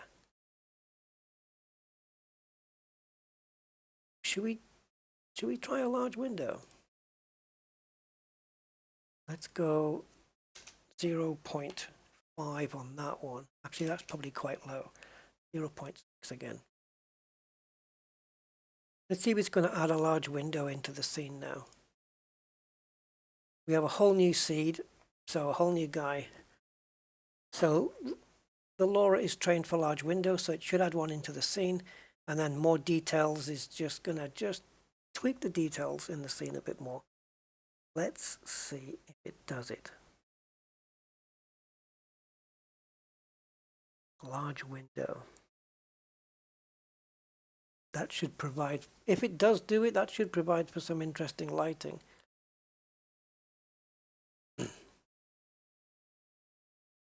Again, we're just tweaking and just building. Made a mistake there. Just tweaking the prompt and just building it up basically.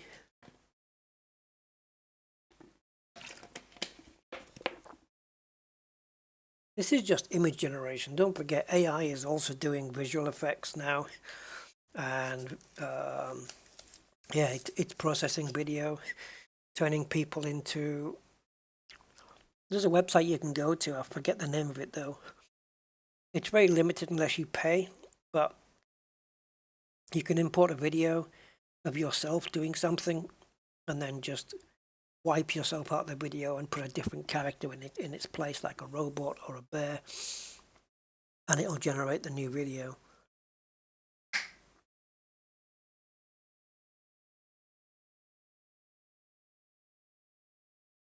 Yeah,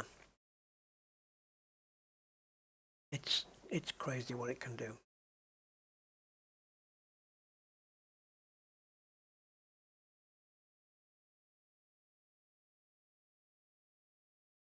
What if I can get the guy in a white shirt and a green, what do you call it, a sleeveless vest, sleeveless pullover kind of thing. So he looks like the guy, make him look like Wallace from Wallace and Gromit. Cosmic Drifter, how you doing, sir? Oh, he's got a pen. You can't write on the library books, mate. They'll throw you out. It could be his own library in his house. He looks like a guy who's pretty wealthy. He's probably got a library in his own house. And all the books look the same, so he could be a doctor, a scientist, perhaps. Could have put a hat on him as well. He does have a flower on the lapel, I think. It's not very visible at the moment, but I think there's something. We will see. I've noticed he's right-handed. He's got a black jumper on, which is coming out of his sleeves here, which is as you would expect. I can remove the glasses as well by either saying no spectacles here or just adding spectacles to the negative prompt so that they will not be generated. But I think it's given him glasses because of the age of the guy. It's assuming that by that age he's going to be wearing them anyway. The AI just makes these decisions for you, unless you tell it otherwise.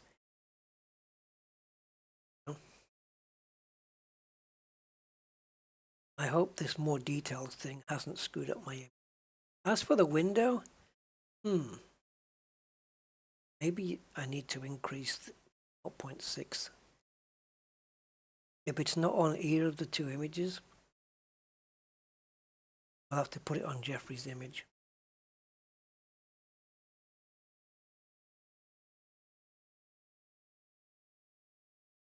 Won't look like you, but so you know. Oh, there's the window. Right, and look at the lighting on the guy's face from the window. So that's the We've got a floating pen. Again, easily removed in Photoshop. There's no flower on the lapel. He's got a three-piece suit on here with a tie. He looks very, very distinguished.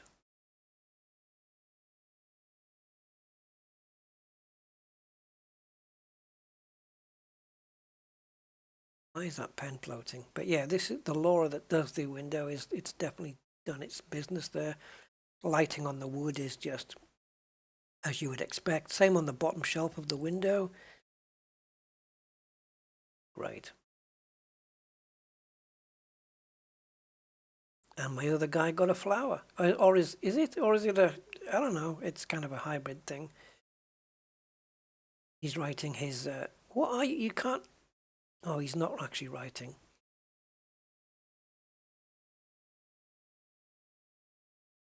Yeah, we could upscale this so we get like really good sharp detail on it. But don't forget, this is 768 by 512. He hasn't even combed his hair, guys. Come on. We could put gelled hair or wet hair or something. But yeah, it's got some high contrast. Yeah. Creases and everything. It's the 4 buttons.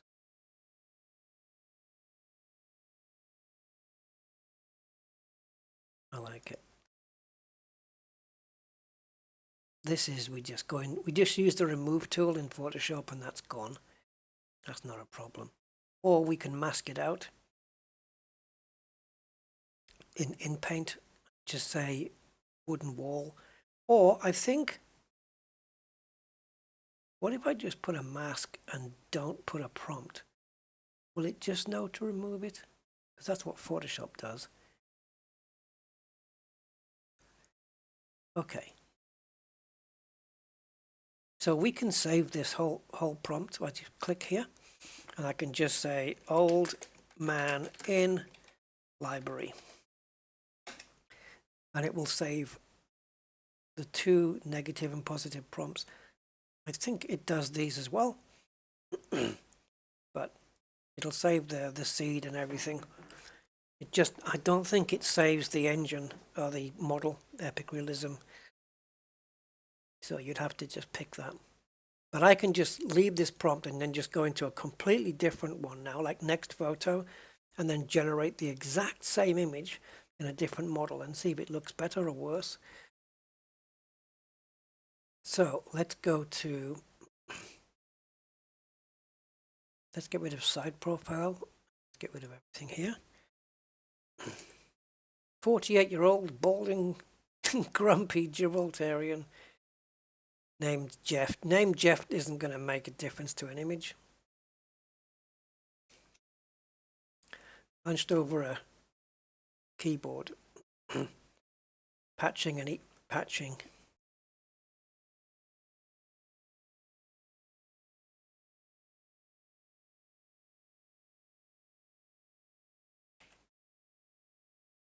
Network patching. Let's get looking miserable off there.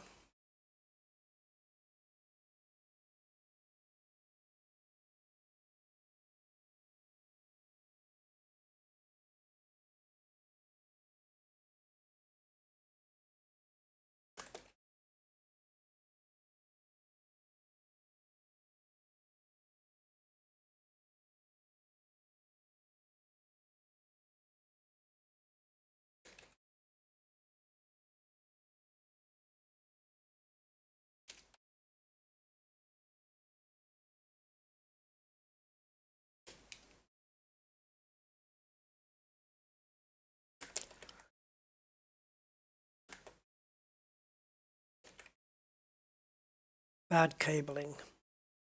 I don't know what it's going to do here. I put computer room, network switches, many Ethernet cables, bad cabling. I don't know. Anything could happen. It's the first time I'm using this prompt. We're switching to something completely different. So we may need to work on it. No, it wouldn't matter the name though. Unless you were famous. If you were famous, I could put a celebrity name in here and just say, do Christopher Reeve as Superman, something like that. I did try that, but it ended up looking like Brandon Routh as Superman. And so I had to get Christopher Reeve's face and do a face swap, which I'm going to show you next. Let's do it. We'll do a face swap next, and then see where we go from there. So if you've got any particular celebrities in mind, male or female, let me know. I can probably tell the AI to generate an image that looks like a celebrity. And if it doesn't get it spot on, we can do a face swap. But I'm going to show you how easy face swapping is. And it doesn't matter if the face that you need one image, and it doesn't matter if the image that you're using is looking slightly to the side, has got a completely different expression than the one you asked for. So if you want somebody with a smiling face, and let's say you want to use, I don't know, let's say Madonna, okay? So let's say Madonna. So you want an image of Madonna, but you've already generated an image of a woman that kind of looks like her, but it isn't her face. And you want Madonna to be smiling. Oh, there's no guy there. Oh, because we haven't specified a man. We just put Gibraltarian. That doesn't make sense. If you've got a picture of Madonna that's like, let's say she's got that pouting kind of kissing kind of look, and you use that image, but the input in the prompt says smiling, you will get Madonna smiling. That's how it'll do it. It's very clever at that. Looks like George Clooney.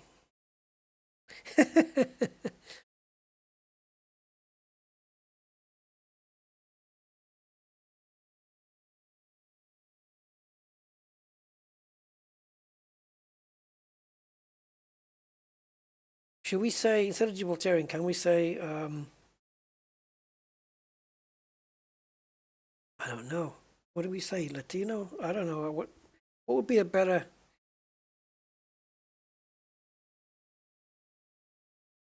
Need a different word. I have no idea what it's about to generate here. Hunched over a keyboard. I don't think it's going to understand network patching and email server. It's the email is superfluous, so we'd probably have to put computer server.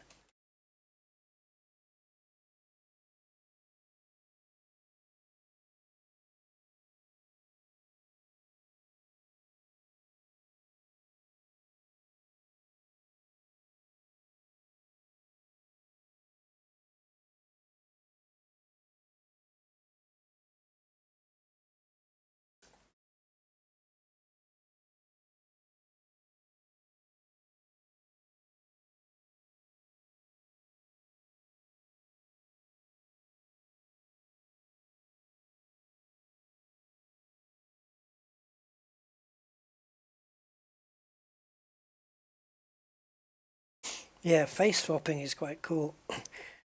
I'm trying to think which celebrity we can use. This room is way too tidy, man. Computer room isn't a computer room unless it's messy.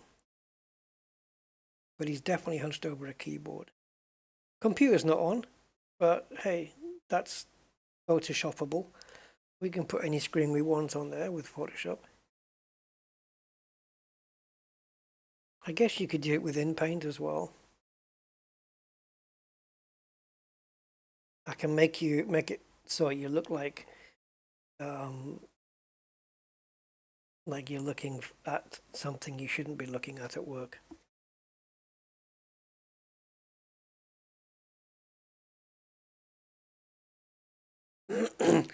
No, but I mean, we haven't described you. I don't know what you look like. Color your eyes. Do you have a beard? what would be typical clothing. We could get it, and if you sent me a photo, I could face swap you on there. Who else has got, would look like, if it wasn't for the glasses, we could probably put Jason Statham's face on here.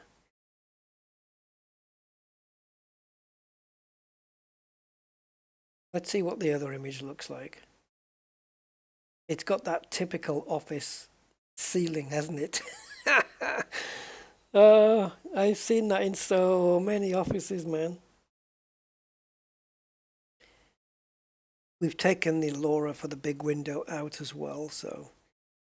Okay, leather jacket suddenly made an appearance, and the beard's got a bit older. There's stuff on in the background here, but nothing actually on the monitor that you're doing. Maybe it's gone into the screensaver. You haven't actually been doing anything for like 5 minutes and it's gone into screensaver mode.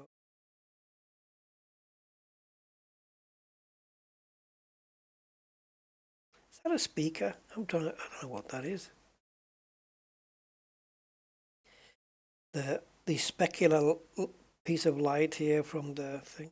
Whoa. Okay, the keyboard is the wrong way around, dude. And what screen are you looking at? I don't know what it's doing there, or what the hell is that meant to be a watch?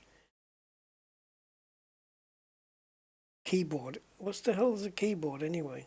It's weird. If I ran the segment anything, I could mask the keyboard out and then just type in computer keyboard. It might generate a better one.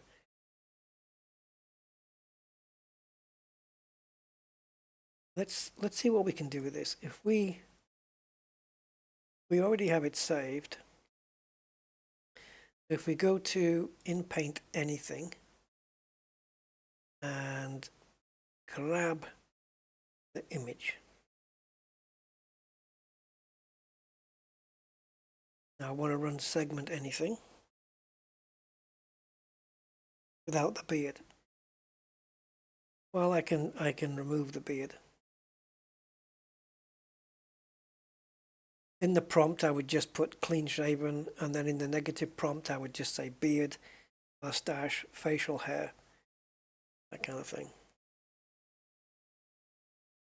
And what I want to do now is I want to try and see if we can fix the keyboard and also put something on the screen, the monitor screen, even though you don't look as if you're directly looking at it.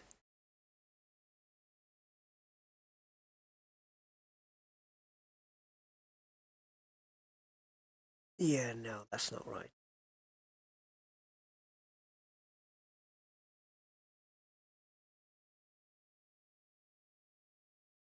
What?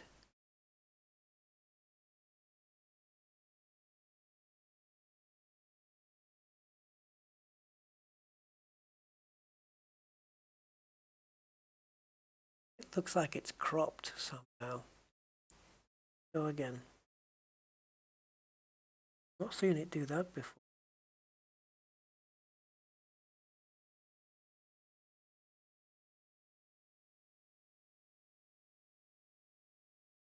Do we have a problem here?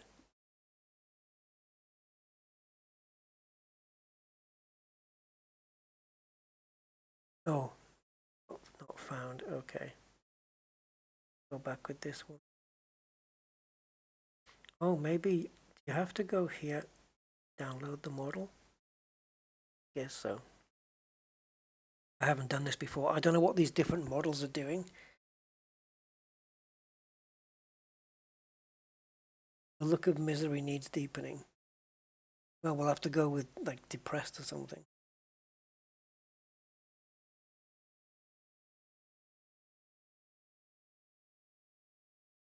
Oh, did this stop loading? Looks like it's doing. Oh, it's downloading this model, which is 2.4 gig.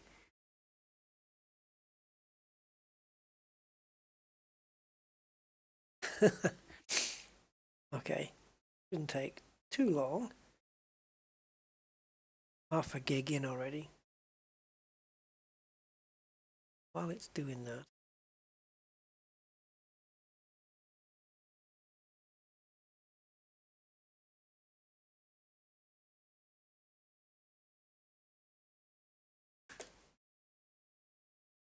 See, this seed may include the beard. That's the problem. But we'll see what we can do here.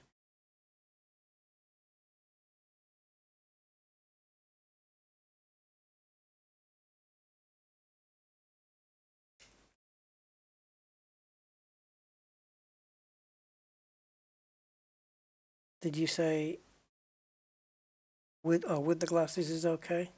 Okay.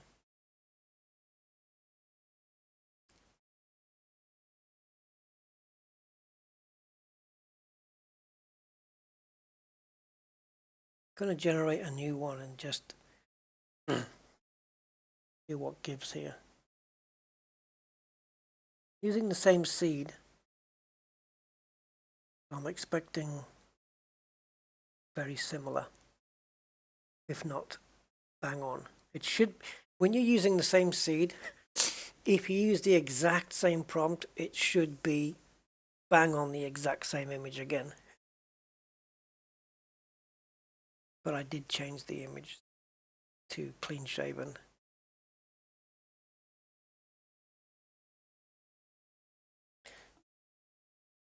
Boy.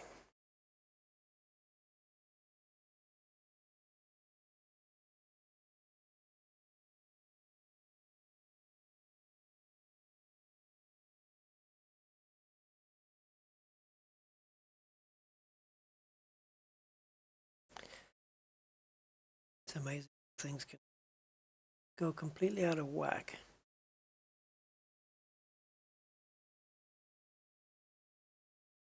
Just by slightly changing the... You have to be very careful.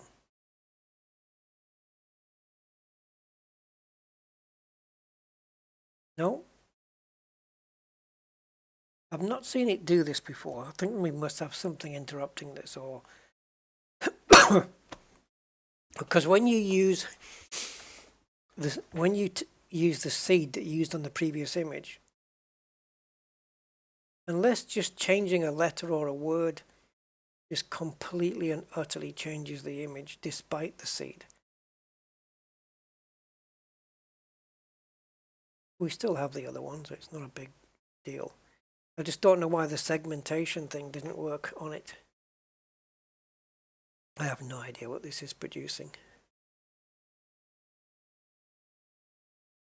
But this is still downloading the model here. It's got another gig to go. It's over halfway on that one.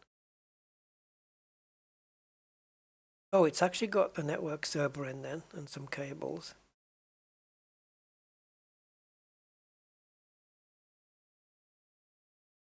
But it's too much of a close-up shot. I wanted it further away.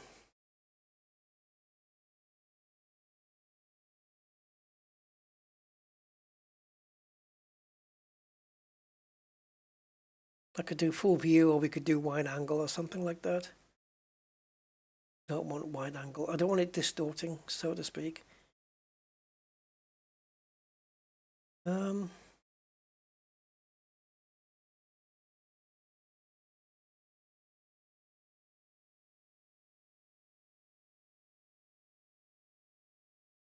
Yeah, the underlines are just grammar, stuff like that, but that's fine.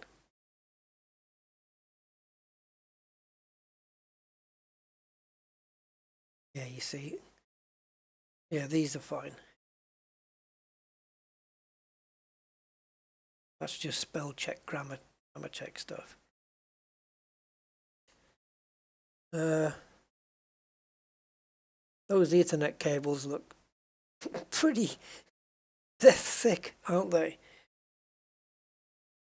That probably just doesn't look like you at all now. Looks like a younger Silvio Berlusconi or something. It is so different though. So different. But he's clean shaven, but he's got the stubble there.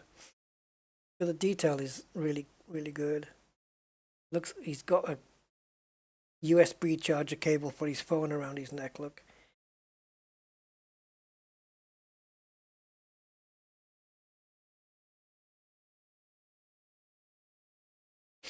I suppose you could mask off this entire area here and then just say, what would you say, millions, not millions, hundreds or dozens of Ethernet cables coming out of a server, and it could paint them all in. But they'd all have to be dropping onto the floor though.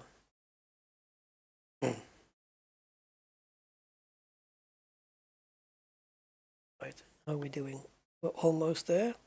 0.02, and we're pretty much there. Got it. Download complete. Okay, go. I have no idea what the H does. The other one was L, so it could be low and high. I don't know what that means though. But the segment needs to feature the dude, and it didn't. It's almost like it took it from a small part, which it shouldn't.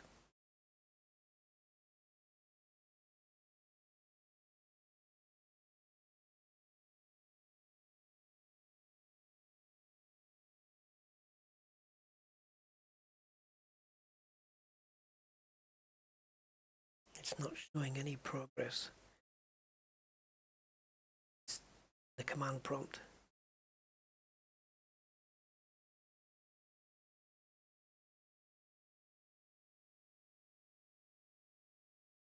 I wonder if this H one takes longer.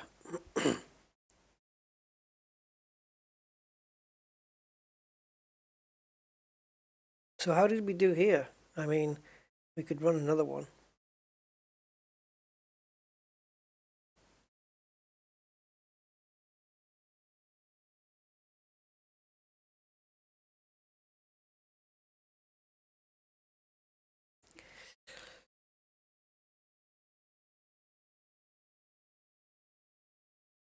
Right, grumpy's more of a mood, so let's go with sad.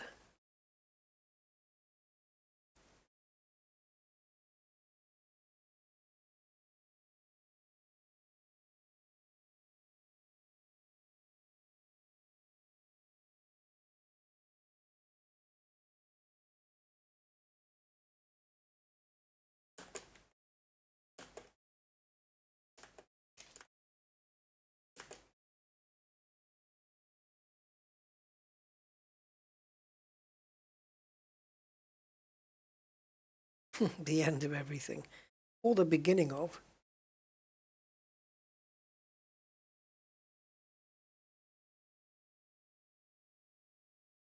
Yay! Cool! Look like one of the Blues Brothers. Okay, let's do the monitor first then. So we'll just do that. Just draw on it and click create mask, and it should create the mask for the monitor. And now for the prompt, we want to put Windows 10 desktop screen. I don't know if it's going to work. No idea. Zilch. Go.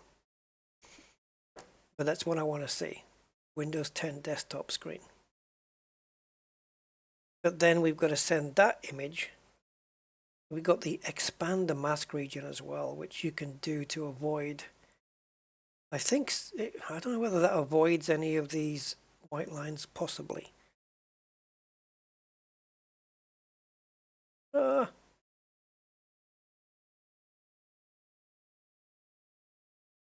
Did it change the monitor? Yeah, got a bit of extra.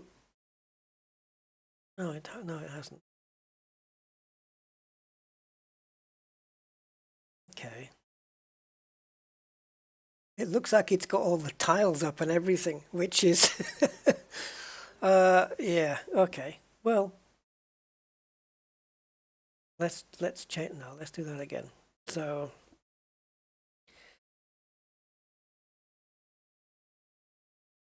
computer screen showing network software. Go for it.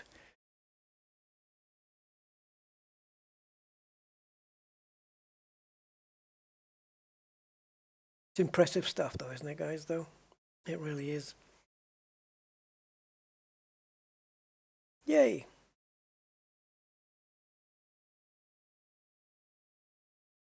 We do have a bit of screen distortion, but it's okay. So if we click on download and then just save that to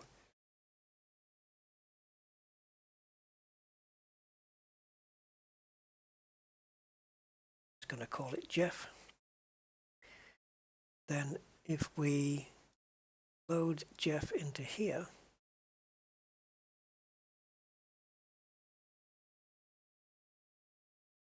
then get rid of this,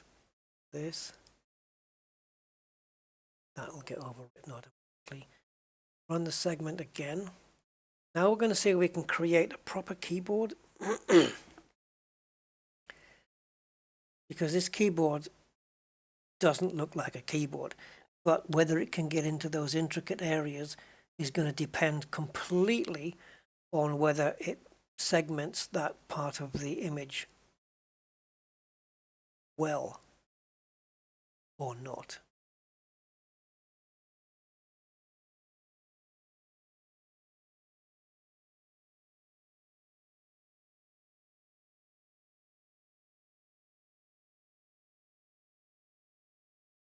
Because you can't select two different areas. You can't do the screen and the keyboard and then put a prompt, because it won't know which bits you want to put where.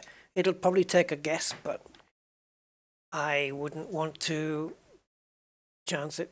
I won't want to give it a go. I don't think it will handle it.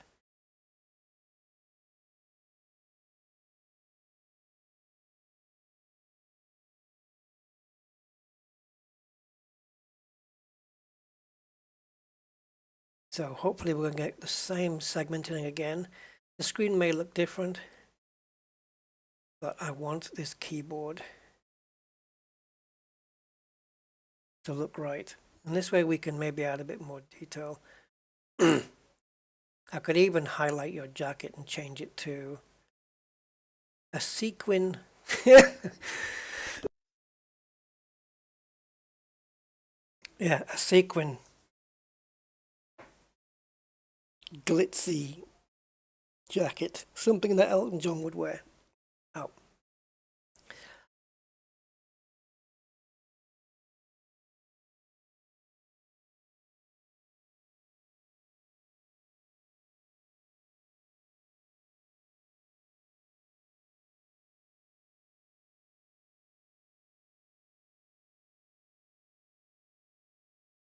Taking its little time. Can't remember how long it took last time.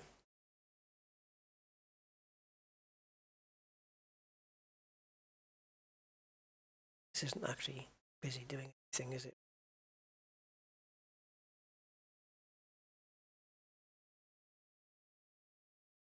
Yay! Okay then, so let's see. This keyboard is going to be difficult.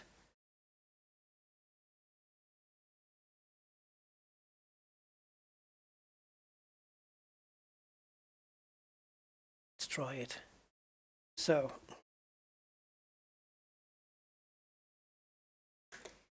computer keyboard.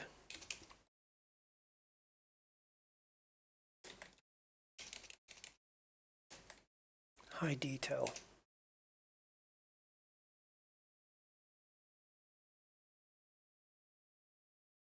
Go. Whatever it comes up with, it comes up with. Won't be able to improve on this. Not quite sure. See, we've got these white lines appearing everywhere. It's just kind of destroying the image, which is a shame. Nope, that doesn't happen on the output image here. It is. That's a shame. I didn't know that was a thing.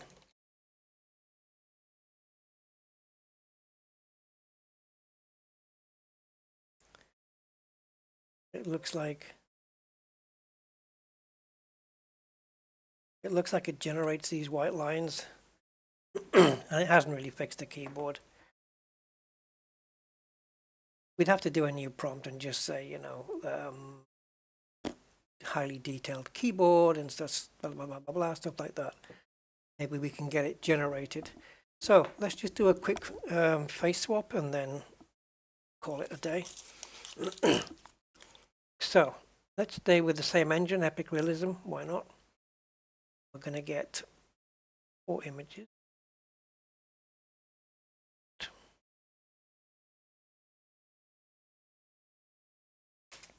So let's go female. We want a celebrity.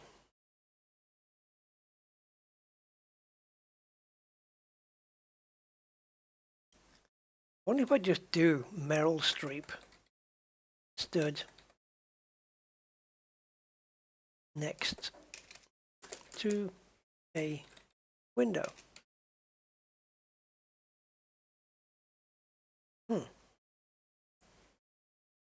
Not do 2 of those. Let's just do 1. Will it get Meryl Streep stood next to a window? I don't know.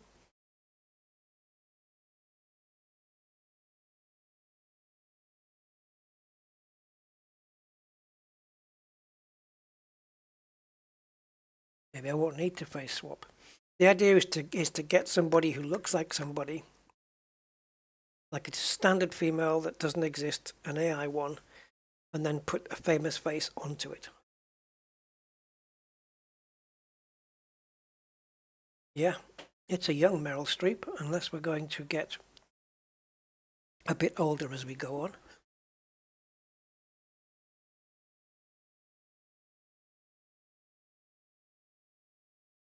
Feeding results to it, yeah. Yeah, did they call it Skynet Aquatic?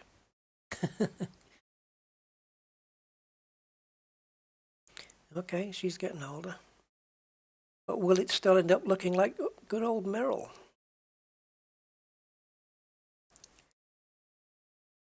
I don't know, I guess this... Is it? Is it Meryl Streep? I don't know.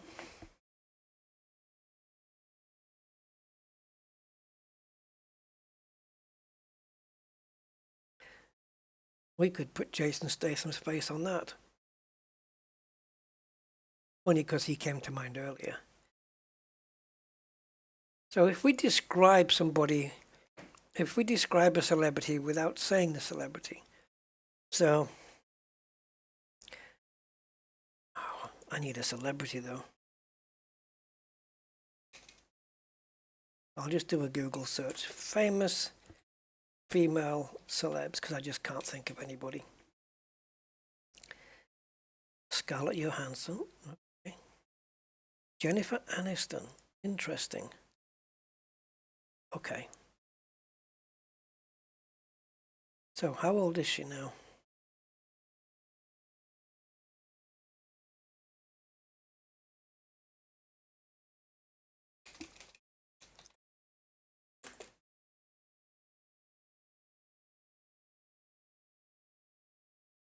'54. Okay. So we're not going to specify her at all here. So a 55-year-old, 54 woman.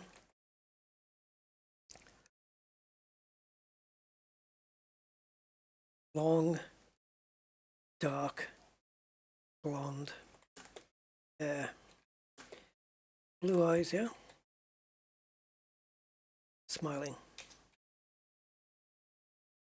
The face does not have to look like Jennifer Aniston at all.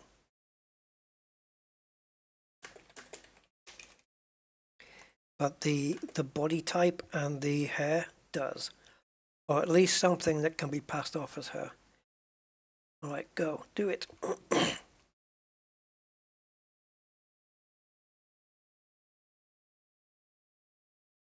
We should maybe generate, oh, it's too close.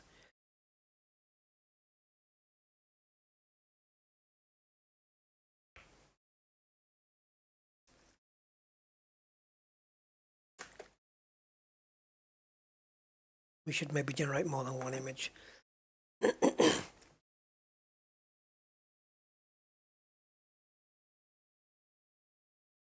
Actually, we can get away with this one. If we put Jennifer Aniston's face on there, that would work, wouldn't it?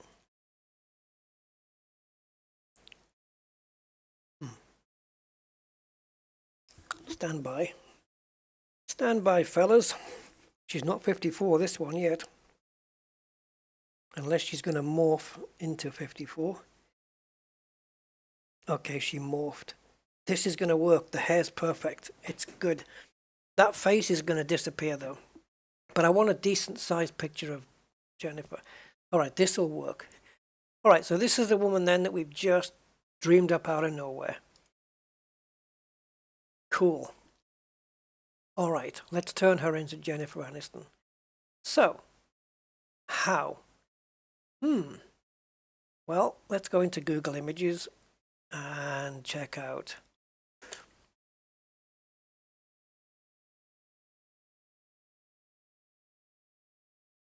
Jennifer Aniston. Now, I'm going to go into Tools and Size and Large. Now, again, it doesn't matter what expression. If she has one where she is not smiling, it doesn't matter. It will, if I want her to smile, she will on the image. So I like this one. So let's take that and we're going to save this image. And I'm just going to call it JA on my thing. She's still looking good, isn't she? Jeez. It's those eyes, man. They're just so bright and sparkly. Anyway, enough of that.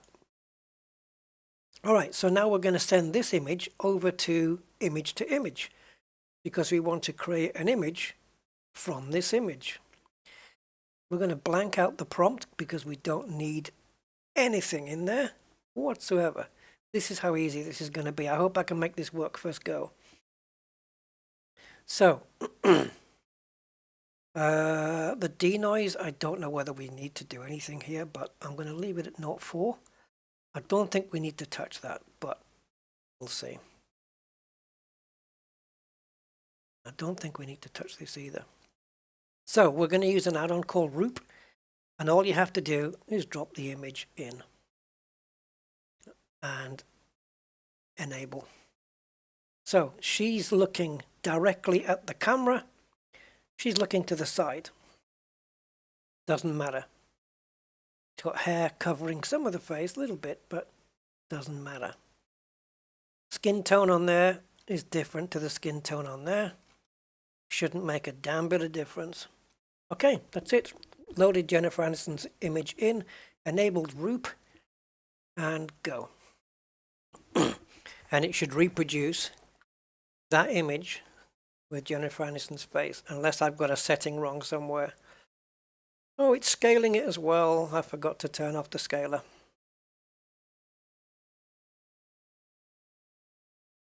Damn it. And it's scaling it at the wrong size as well. Let's turn that off. It's going to be forever here now. Let's see if we can interrupt it.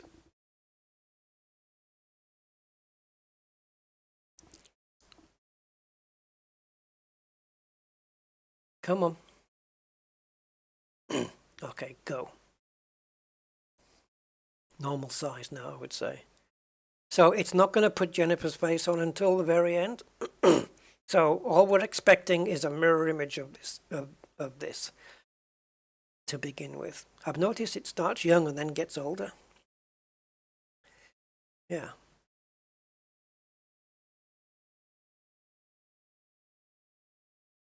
She needs to get old pretty quickly, though. Oh, then. Really? Not really, right?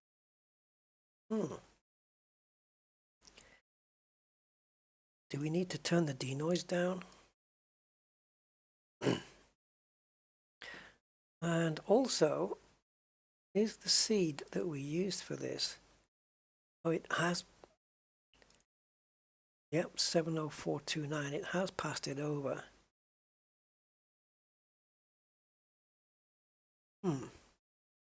I've seen better.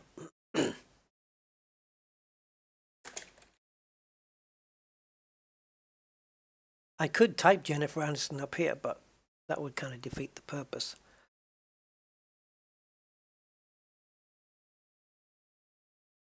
Okay.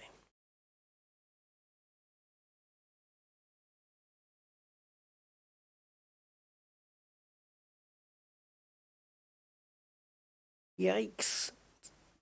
Done a good job here. Maybe I need a different image.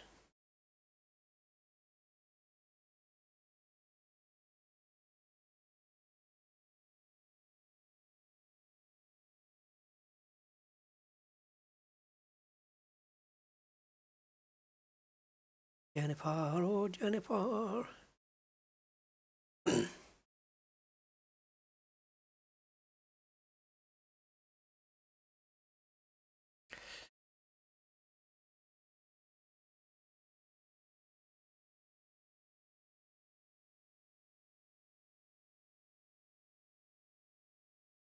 Oh, okay. Not quite sure where that image just went.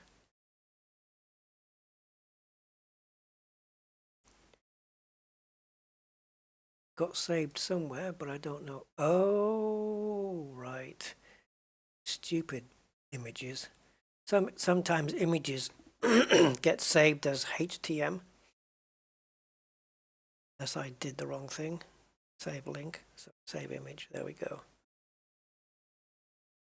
So much junk on my desktop now. We could have just put Brad Pitt's face on it instead, eh? Okay, so JA2 then is the image we're looking for. It could probably do with cropping, to be fair, but we'll see if it can work with it.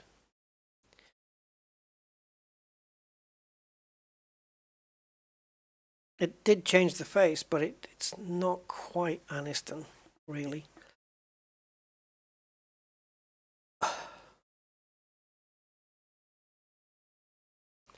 Well, it's kind of there, isn't it? More or less, so to speak. I wonder if it's if I turn the denoise off, does it still do it?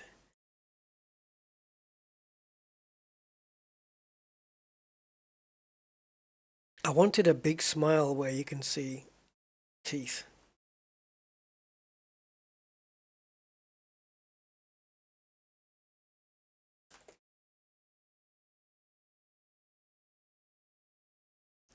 Did that just change?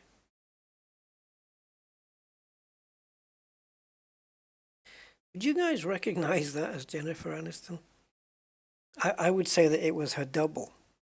Like she could be a body double, or not a body double, but maybe a...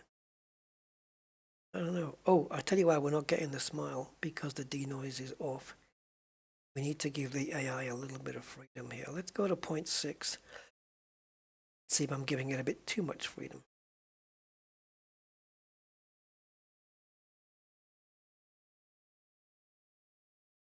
Yeah, but we still need the older woman. This is what happens. You see, we've gone up on the denoise, so now the artistic freedom is kicking in. It may give us a younger Aniston. Who knows?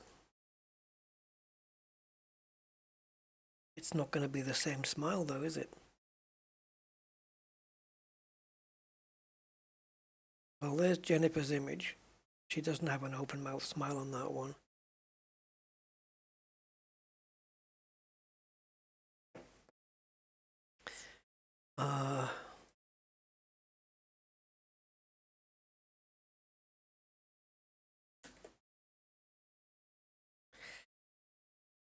It's not there, is it? Let's bring this down to 4. Normally, with Roop, it just does it. It just go, and it's just pretty much there. I guess because I'm demonstrating it now, it's just not going to play the game.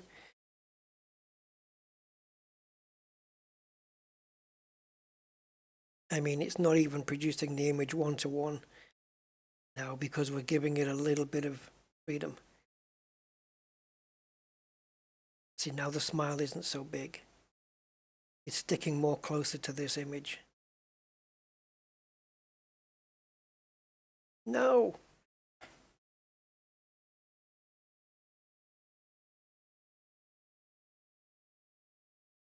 Okay, I'll tell you what we're going to do. I'm going to cheat. I'm going to type her name in here.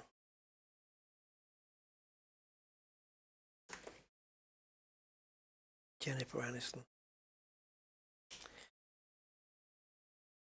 I can't see where the free cursor is. Okay. So we'll just type her name. We've only given it 40%. If you look at that, 40% freedom to kind of mess around and get a Jennifer Aniston kind of thing going on.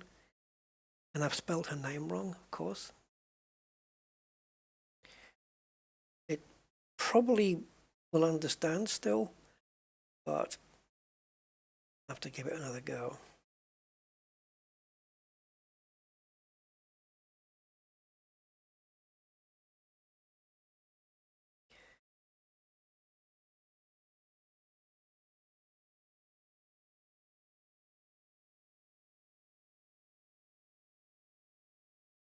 You get the idea though, right? I mean, I could, I'll show you what I mean about how this is going to work. Like if I did Sylvester Stallone, it probably wouldn't know to put the way his mouth is, it probably wouldn't know to do that.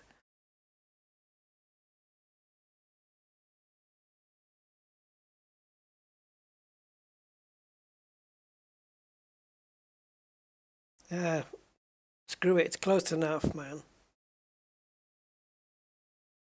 It's close enough. So if we go, let's go with something like, and I hate to do this to the guy. Let's go with Clint Eastwood. A younger Clint Eastwood, though.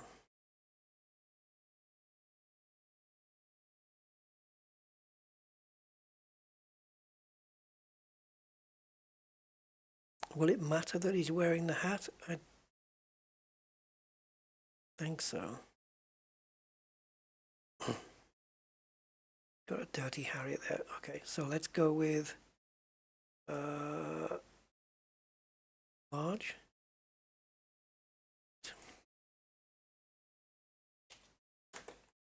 Dirty Harry. Go ahead. Make my day. I'm going to be doing that right now, Mr. Harry Callahan.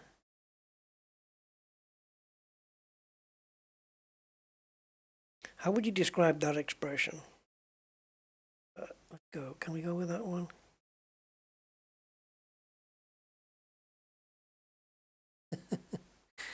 Only Clint can do that, though. Okay, let's take this image.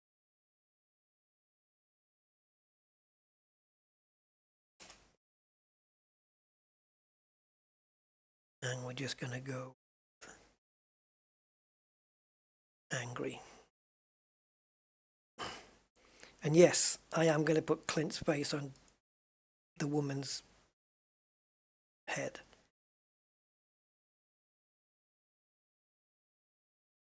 Forgive me. I know not what I do.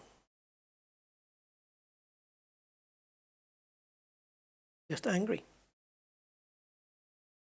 Clint Eastwood's face on this woman's face. Don't do it, Rusty.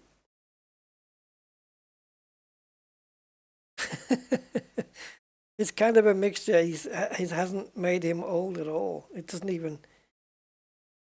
No.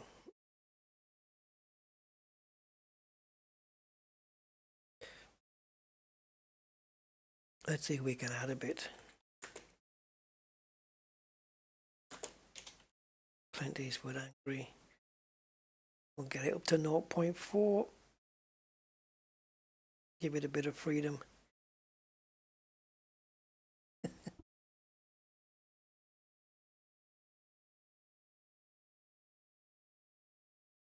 Oh, wow. Okay. We got a bit of Clint Eastwood anger going on here now.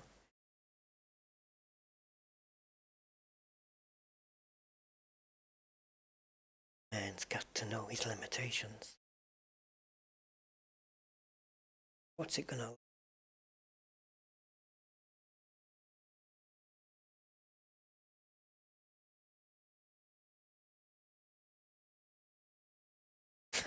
Dances with Wolves or something. Even the neck's got really old here. Is it Clint though? Not really.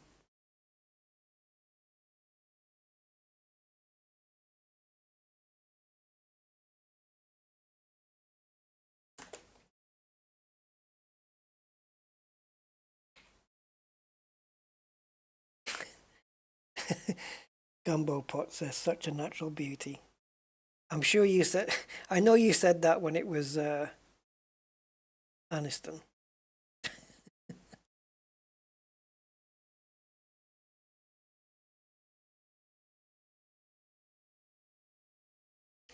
I can't remember which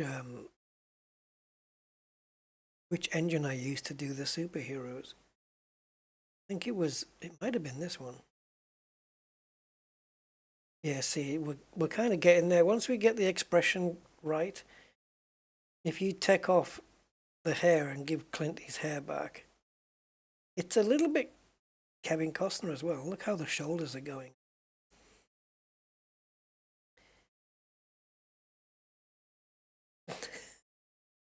Poor guy.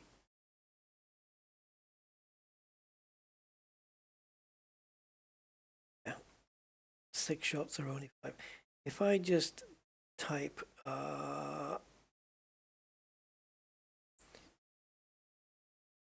Michael Keaton as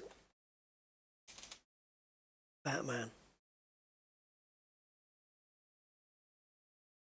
Okay, Michael Keaton as Batman. Go, go, go. Let's see what you get me. Because, oh, it would have been good to do the Joker, though. I don't think this is the engine that I used, but I can sure as damn hell find out.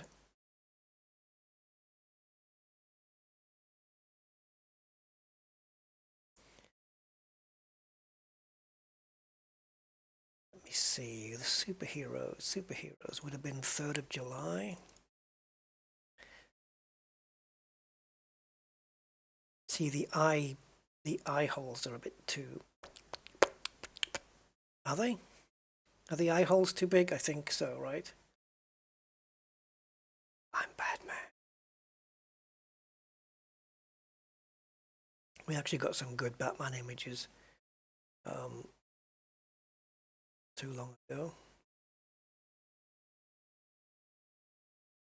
Got 4 there.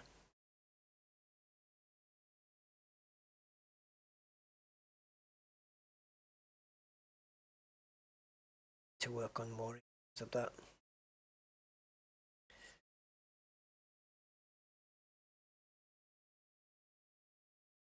Let me find out what engine I used last time. So if I go to PNG info and drop in a Batman image that we did before. Oh, we used Dream Shaper for this one. Using EULA A628. Okay, let's match that.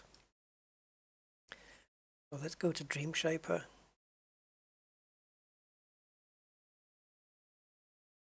The A stands for like archive or something.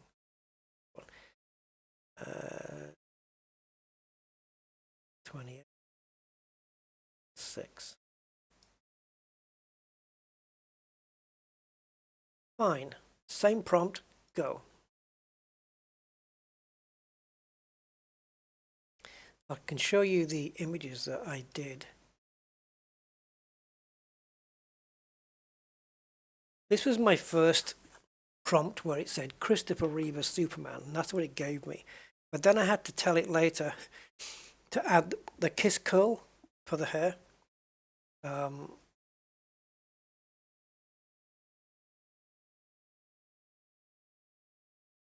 So you got the uniform wrong here. Sometimes it gets the symbol wrong as well. So then I had to add Chris Reeve's face on, like I did with this one. I did a face swap here with Christopher Reeve with the other guy. But it just... Then I had some goes at sketching a helicopter. Didn't turn out very well. So yeah, I don't know why it was coming out with all this, and I don't know what all this is about. Oh, this is when I switched the prompt to Henry Cavill. Yep, I switched it to Henry Cavill. Got the kiss curl going on there, but that, yeah, there you go. That's Henry Cavill. I didn't, no face swapping done there. This is as it came out of the AI. And then we have some Batman images that were done in Dreamshaper.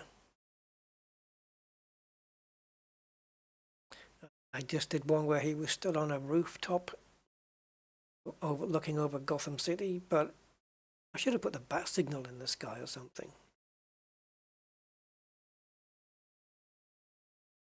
Spider-Man, because why not? I'm just seeing what it would do. Just very simple prompts. The hero pose, of course. Distorted arm going out the back. And then Wonder Woman, which of course it did Gal Gadot instead of Linda Carter. But I suppose I could have specified.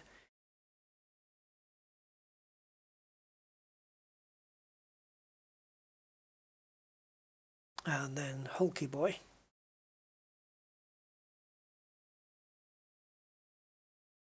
I just typed in Incredible Hulk dynamic pose. That was the prompt. Yeah.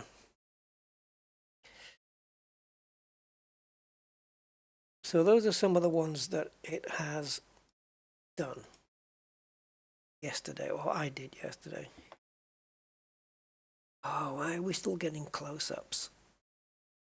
Rah, rah, rah, rah, rah, rah. Is it because I'm in landscape mode? Well, I need to change the seed as well. It needs to go back to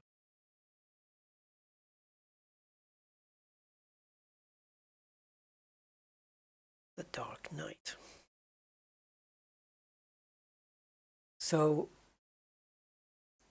I wonder if it'll do other people, like Jennifer Aniston, straight off the bat.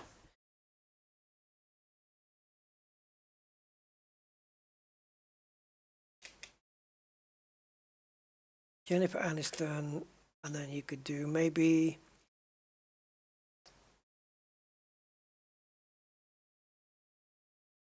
it's not a movie, is it? I was going to say you can type in movie still, like a still from the movie, but it's not a movie. So I'm just going to put still from Friends. I want to see if it's going to generate a younger Jennifer. Let's see what it does with that one. But it needs to finish off the 4 images of Batman first.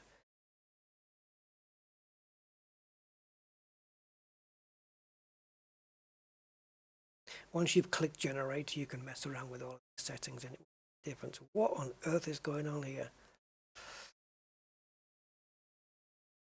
That's not too bad.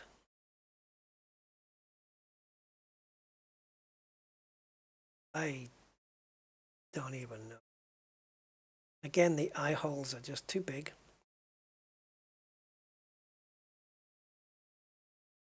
Who's this dude?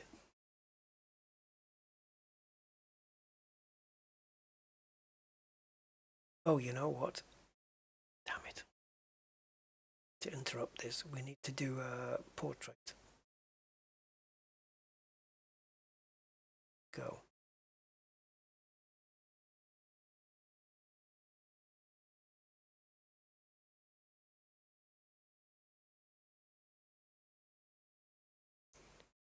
Then I'll end it because there's only 6 people now.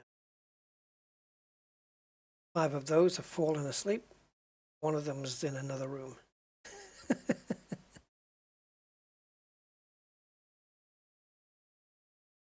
So we only did people. We should do vehicles and cars and stuff at some point.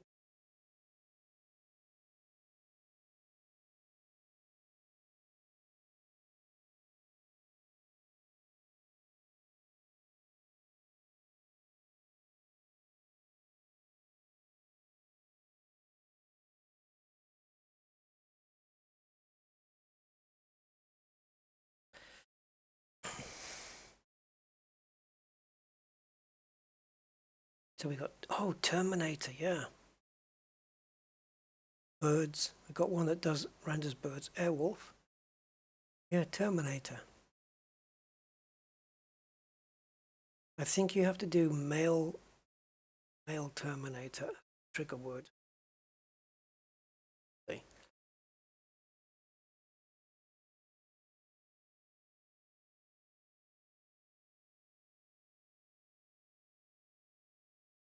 Thanks, Jeff. Well, I'm picking it up as I go along. I'm learning bits every day. And, you know, you get to a point where you know a fair bit, but then you have gaps.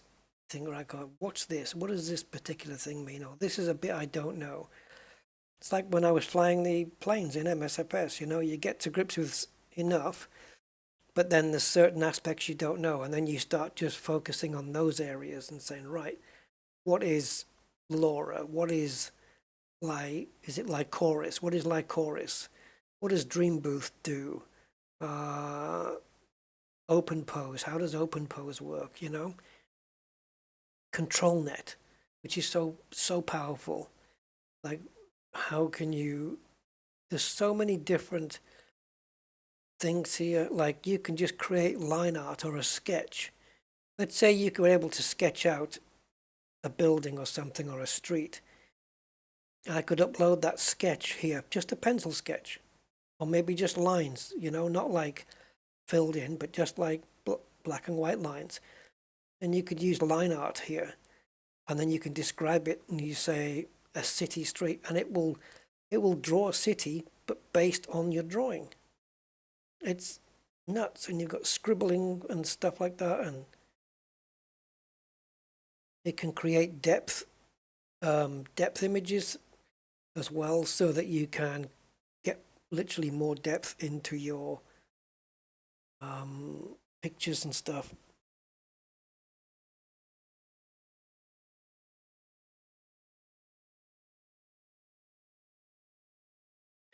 Yeah, this isn't looking like Jennifer Aniston right now,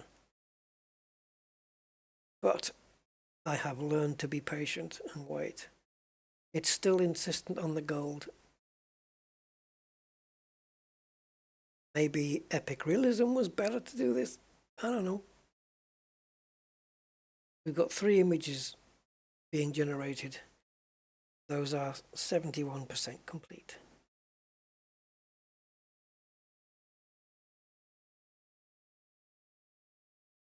Oh, that changed.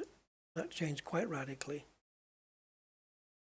It's starting to look a little bit, but I've never seen her in this dress. But again, you can either specify another dress, pick up the seed used in this image, specify a different color dress and re-render, or take it into in-paint anything, go to segment anything, segment the dress out, highlight it as a mask, and change it into something else. The problem is it's going to still be strapped, because you can't turn it into a t-shirt because you'd need to mask off. Although, yeah, you could mask off the arm and the dress and then just say white t-shirt, and it should do it. I might have a go at that, actually.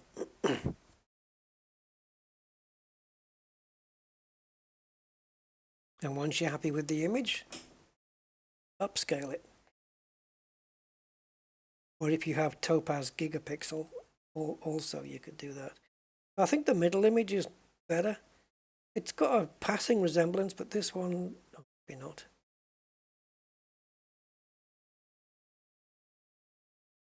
See, if we put Jennifer's face on any of these now,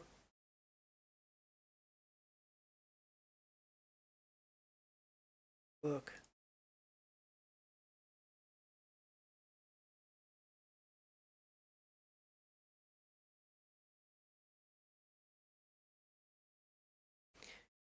Going with this original image.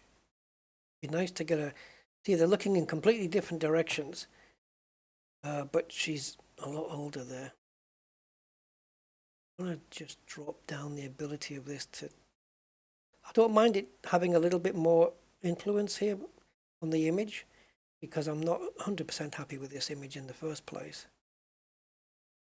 Don't need the prompt here, which doesn't lose it from here. It's still there. Go. Oh, did I enable? Yeah. So can it add her face looking that way onto this image looking this way? Yes, it can. But is she going to have an old face on a young body? Or are we giving the denoise enough power to maybe work something, a compromise? I don't know is the answer. Well, she's not as old as she was on the photo.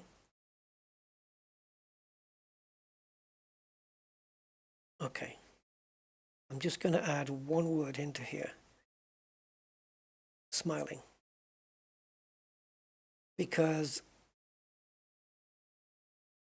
she's older here than she is here. So it's taken a bit of the youth from here, Jennifer's face.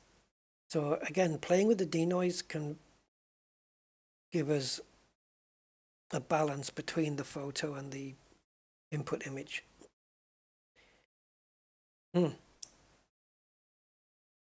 Interesting.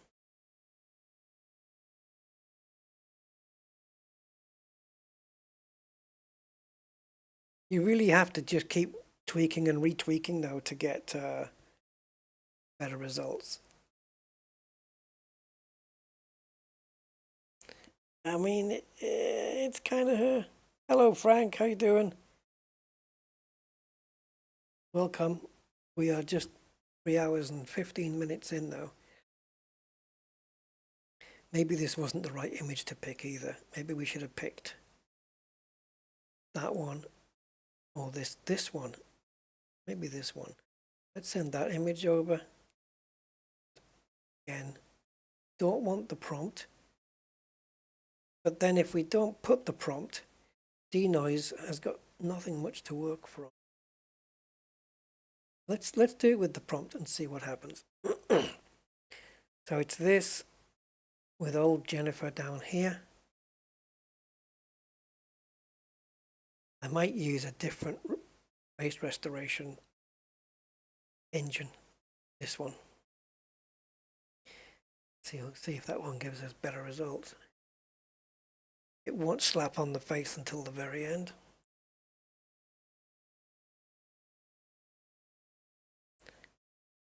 Okay, it's taken away the smiling thing.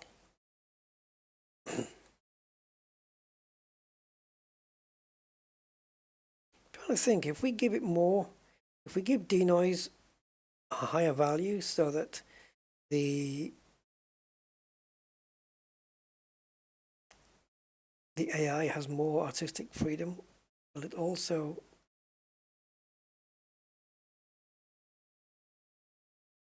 help with this generation? Maybe. But it's so easy then to do a face swap, you know, because you only need one image and it can be looking with a different expression in a different direction and it'll do a pretty decent job.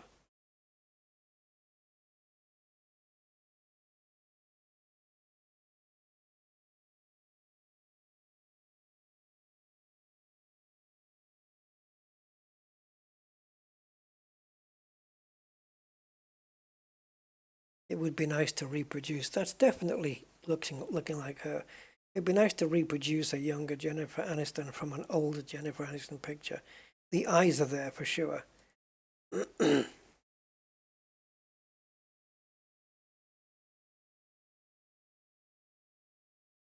Did I put smelling? Can't tell.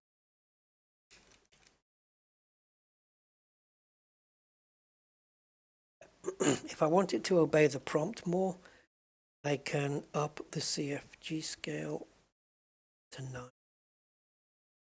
9.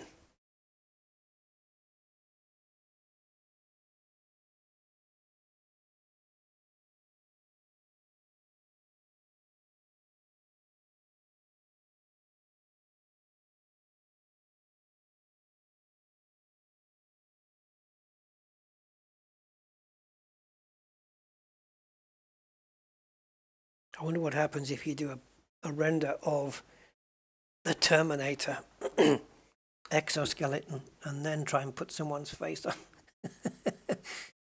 I don't think it would work because it has to, I think it has to first recognize that the input picture has a human face, which Terminator does not have.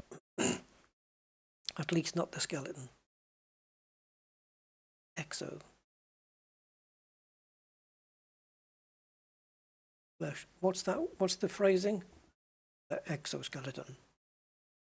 Yeah, there we go. So we've got a very young Jennifer Aniston there on her first date in a posh place. So,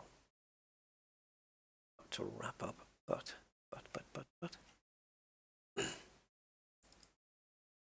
I think if we just go to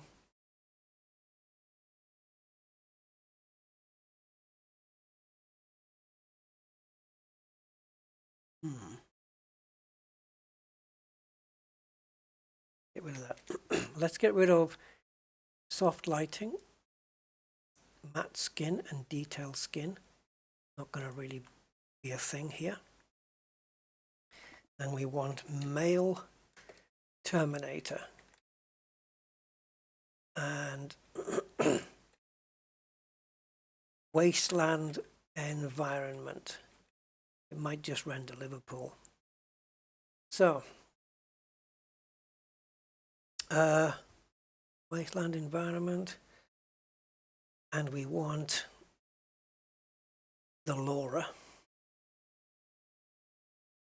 of Bob Terminator, which I'm going to leave it as 1. I'm not going to adjust the value. 1. And I think male Terminator is the trigger word. So let's just see what happens. Dun, dun, dun, dun, dun, dun. Dun, dun, dun, dun, dun. Dun, dun, dun, dun, dun, dun. I actually don't know if it is the trigger word. Might be.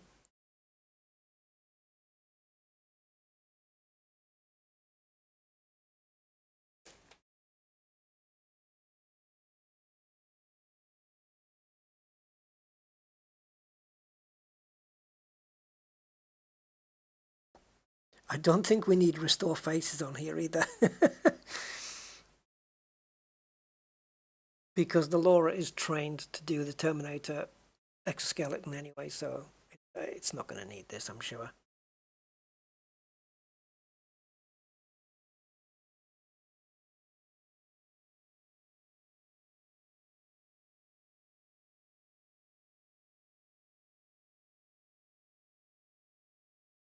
Yeah, I should have just generated the 1 image. I'll get it down to 2.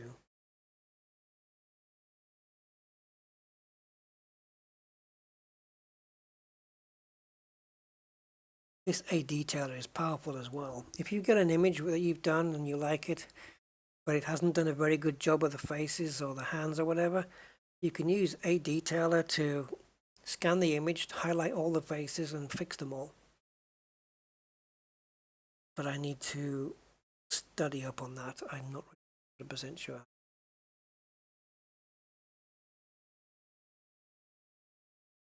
Well, now it looks like Clint Eastwood. Talks with his teeth together. Do you, punk? I should put Terminator with a cowboy hat on. He could be the cyborg gunslinger. The Terminator with no name.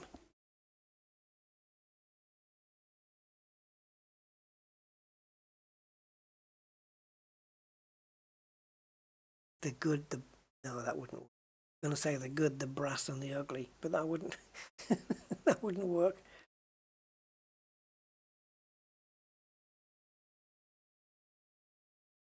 A few rivets more. Oh, now we're getting a bit of detail. Shouldn't the eyes be red, though?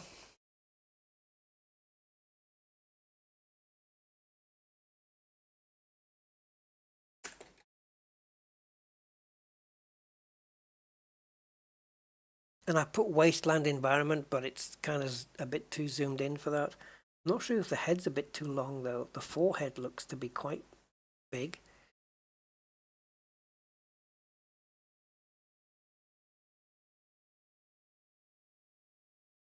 If that's part of the training that it had, the LoRa, but I hope not. Oh, okay. That kind of got sorted. This isn't the image we were looking at just now. That was. Is that the same forehead? This looks lower. It's the angle. Oh, this one. That looks like Darth Vader's helmet could go on there. So I don't know where the USB socket is. Ask me. I've got it wide angle, zoomed out, full body, and red eyes.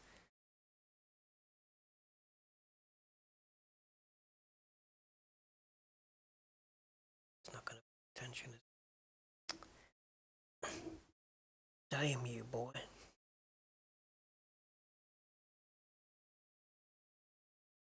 Not zooming out enough.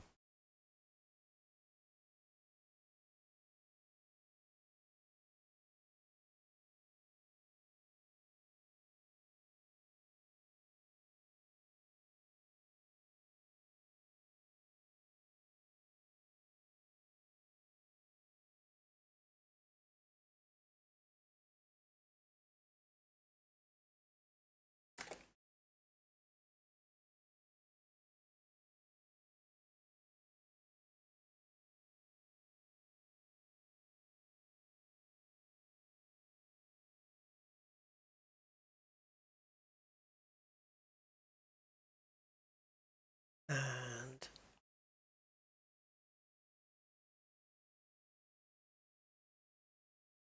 try that. The more brackets, the more importance. You can also use numbering. You know, 1.2, 1.3, 1.4 to give it extra importance.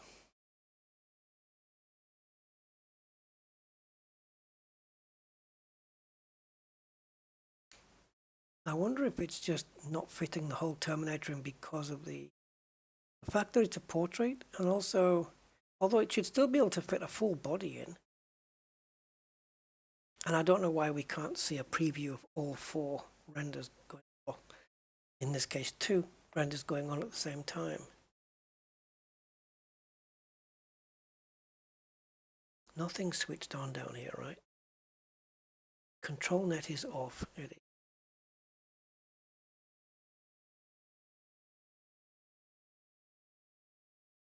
Yeah, there's a lot of forehead on this model. Okay, Aquatic, enjoy the beach. Midnight here.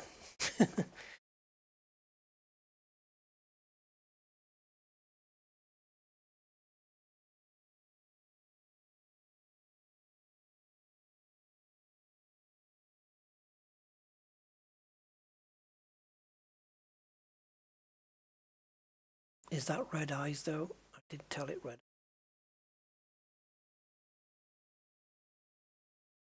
Or is the LoRa taking preference? Like if the LoRa is set to 1 for the Terminator and I want red eyes, do I have to set it to more than 1 to give it more importance than the LoRa? Well, I don't rightly know, my man.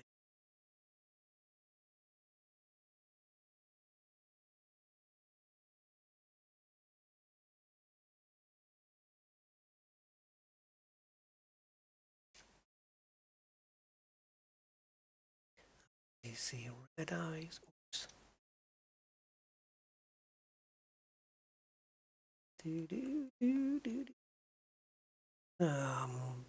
All bracketed out. get rid of brackets.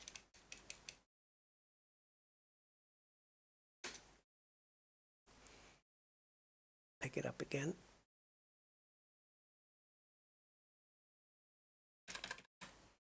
Control and up arrow gives it 1.4. Your eyes look okay here, lit up.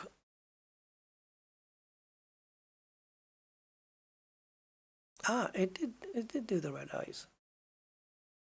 It give us what we wanted. Okay, I don't know what's going on down here, Kim Kardashian mode, but let's take this image. Okay, and we're going to pass it over to image. Let's not put Jennifer Aniston. I wonder what it would do.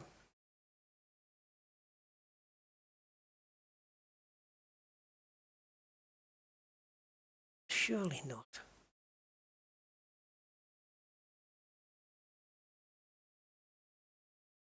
I'm going to try it. Jennifer Aniston as the Terminator. Surely.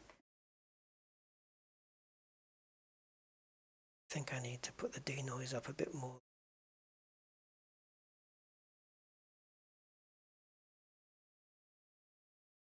Will it recognize this as a face?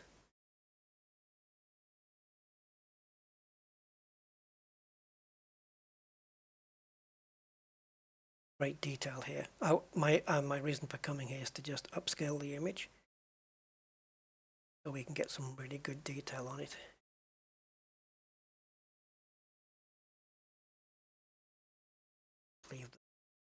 It could probably do a better job, but right now it's just mutating it. So we want to upscale, so we've got, let's choose, and I don't mind this one, Swin IR4X, I've used that before. Ultra sharp may work on a cyborg, doesn't work too well on people. It kind of, or grass, it would kind of blur things, it blurs textures a little bit, even though it's called ultra sharp. Now this only needs to go to 1. Let's take a look and see what 4 times ultra sharp does, which is an extra add-on to SD upscale. I'd like to install all of this stuff again. Okay, so the denoise can go down to 0. Go.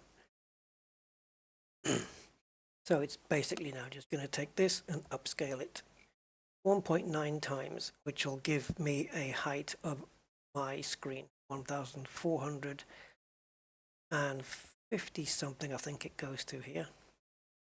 So it's just breaking it all down into tiles. It will produce the final sharp image, which should look like this, only scaled up.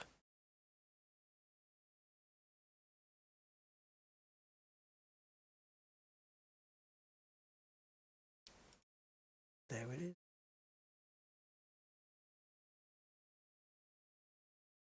Nice.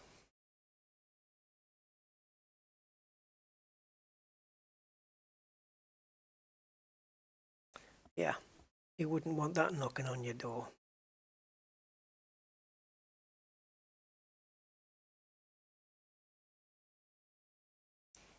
Cool. Well, just to finish off then, I'm going to do one quick image with one quick prompt and just see if it does anything. I'm just going to put a helicopter flying over a city.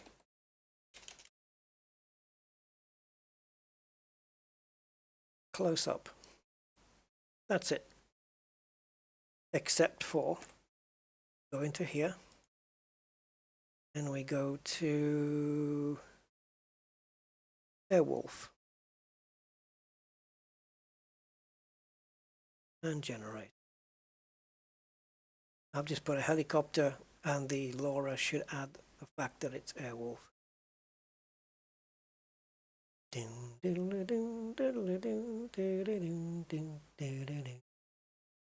don't know if it will. It's got the colors. kind of that orca, black and white kind of look. It may require a trigger word, actually. It may require Airwolf as a trigger word. Didn't think about that. Without which it won't work properly.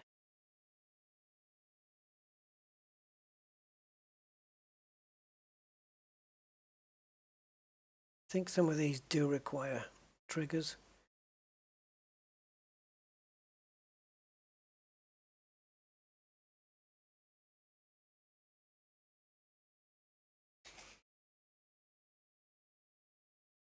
Checking right now.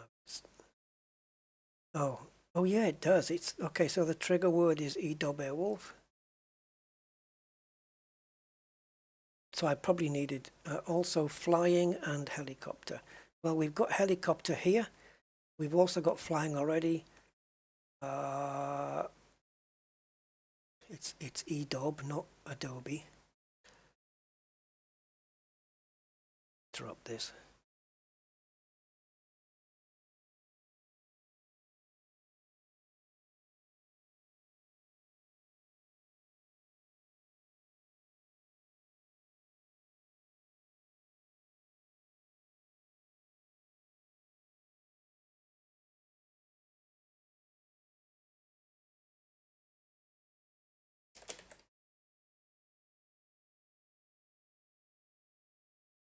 Go.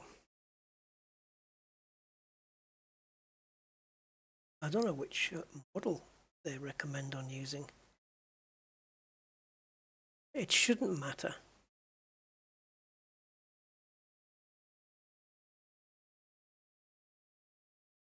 Some of them handle better than others.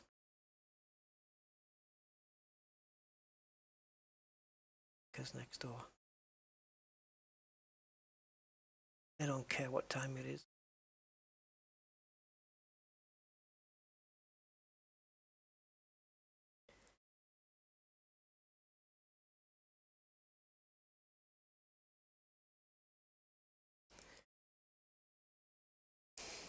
I hate it when I'm rendering, spot a spelling mistake.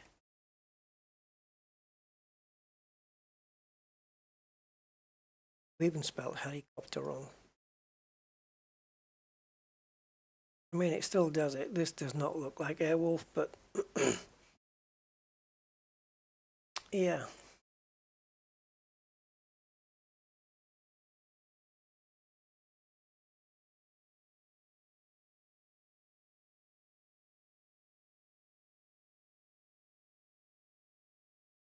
It is what it is. Zombie, yeah, I've got there's a zombie Laura here, which I have called Rotting Flesh, I think it is. Something like that. Yeah, Rotting Zombies in search for. It's a Laura, just look for Laura Rotting Zombies.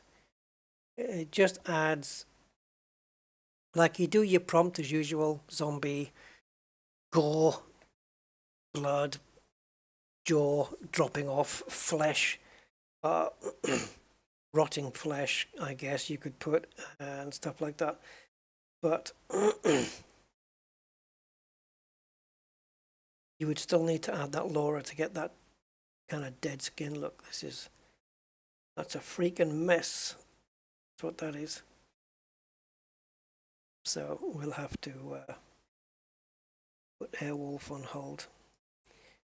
What's the prompt for this thing? Let's have a look. What prompt is this? So you've got, oh, he's using the EDOB mix model. Okay. Let's choose that one. I'm just going to grab a prompt directly from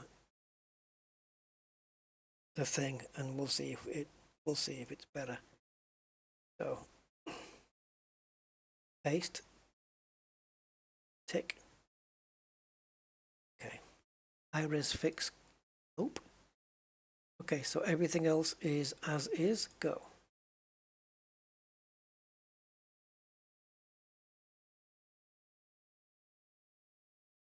So masterpiece, best quality, ultra detailed, helicopter flying over mountains, EDOB Airwolf, realistic 1.5. Ah, that's one of the, things that you really do need realistic 1.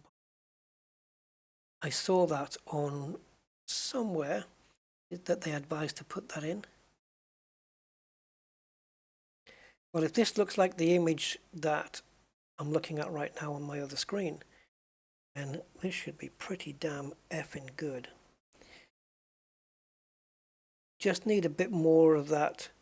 It looks like it's been taken with a really super high-speed camera, because we need more of that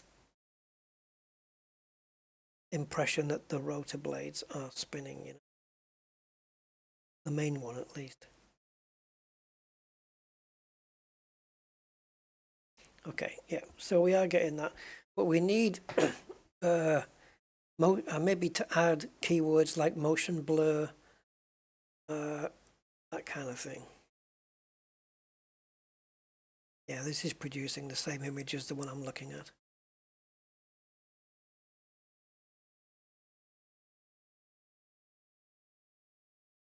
And I'm just going to go straight away, pass it over to image to image. And we'll put Jennifer Aniston's face on it. All right, so send to image, and cancel the prompt. Denoise is set to 0. Upscale is, let's go with this one this time. Go.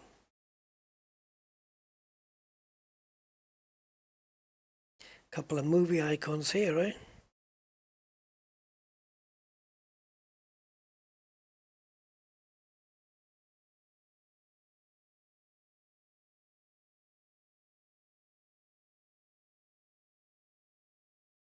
Okay, so it's just tiling it. The good thing about tiling the upscale is that you don't need humongous amounts of VRAM, because it's just upscaling small tiles of this size, you know, and you know your computer can handle it because it's doing it already.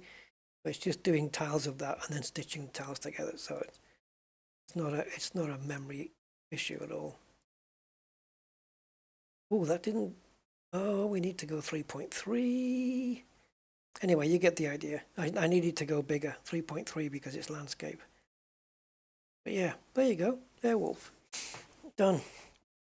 All right, guys. Well, I hope you've enjoyed it. And it's been nearly 4 hours, but yeah. Whatever. That is a short introduction to Stable Diffusion, some of the things it can do. I'm going to render another one of these at 3.3 while we're talking. 3.35 is the magic number for me. So yeah, we've been through quite a few things, and we've done the open pose. We've done, what was the other thing? Oh, the face swapping. But there's so much more. And ControlNet, putting the house on fire, nighttime, snow, all that stuff. But there's so much more that you can do on this, though. It's crazy. And you've got all the extensions in here. You can download extra extensions to do things. And this is just growing. And every other time you come in here, depending how often you visit Stable Diffusion, you want to come here, just do check for updates. That'll check and see if all of your add-ons are on up to date. If they're not, it'll say a commit is required. But I'm not going to do it yet, though, because I would need to restart the whole UI.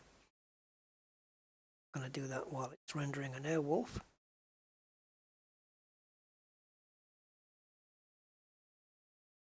So we've got new commits for ControlNet and in Paint anything. They keep getting updated almost every day. But right now, our ControlNet is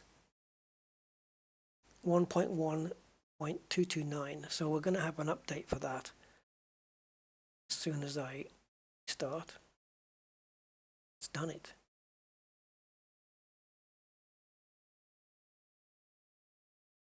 Oh yeah. If only it had a pilot. We can pretend, can't we?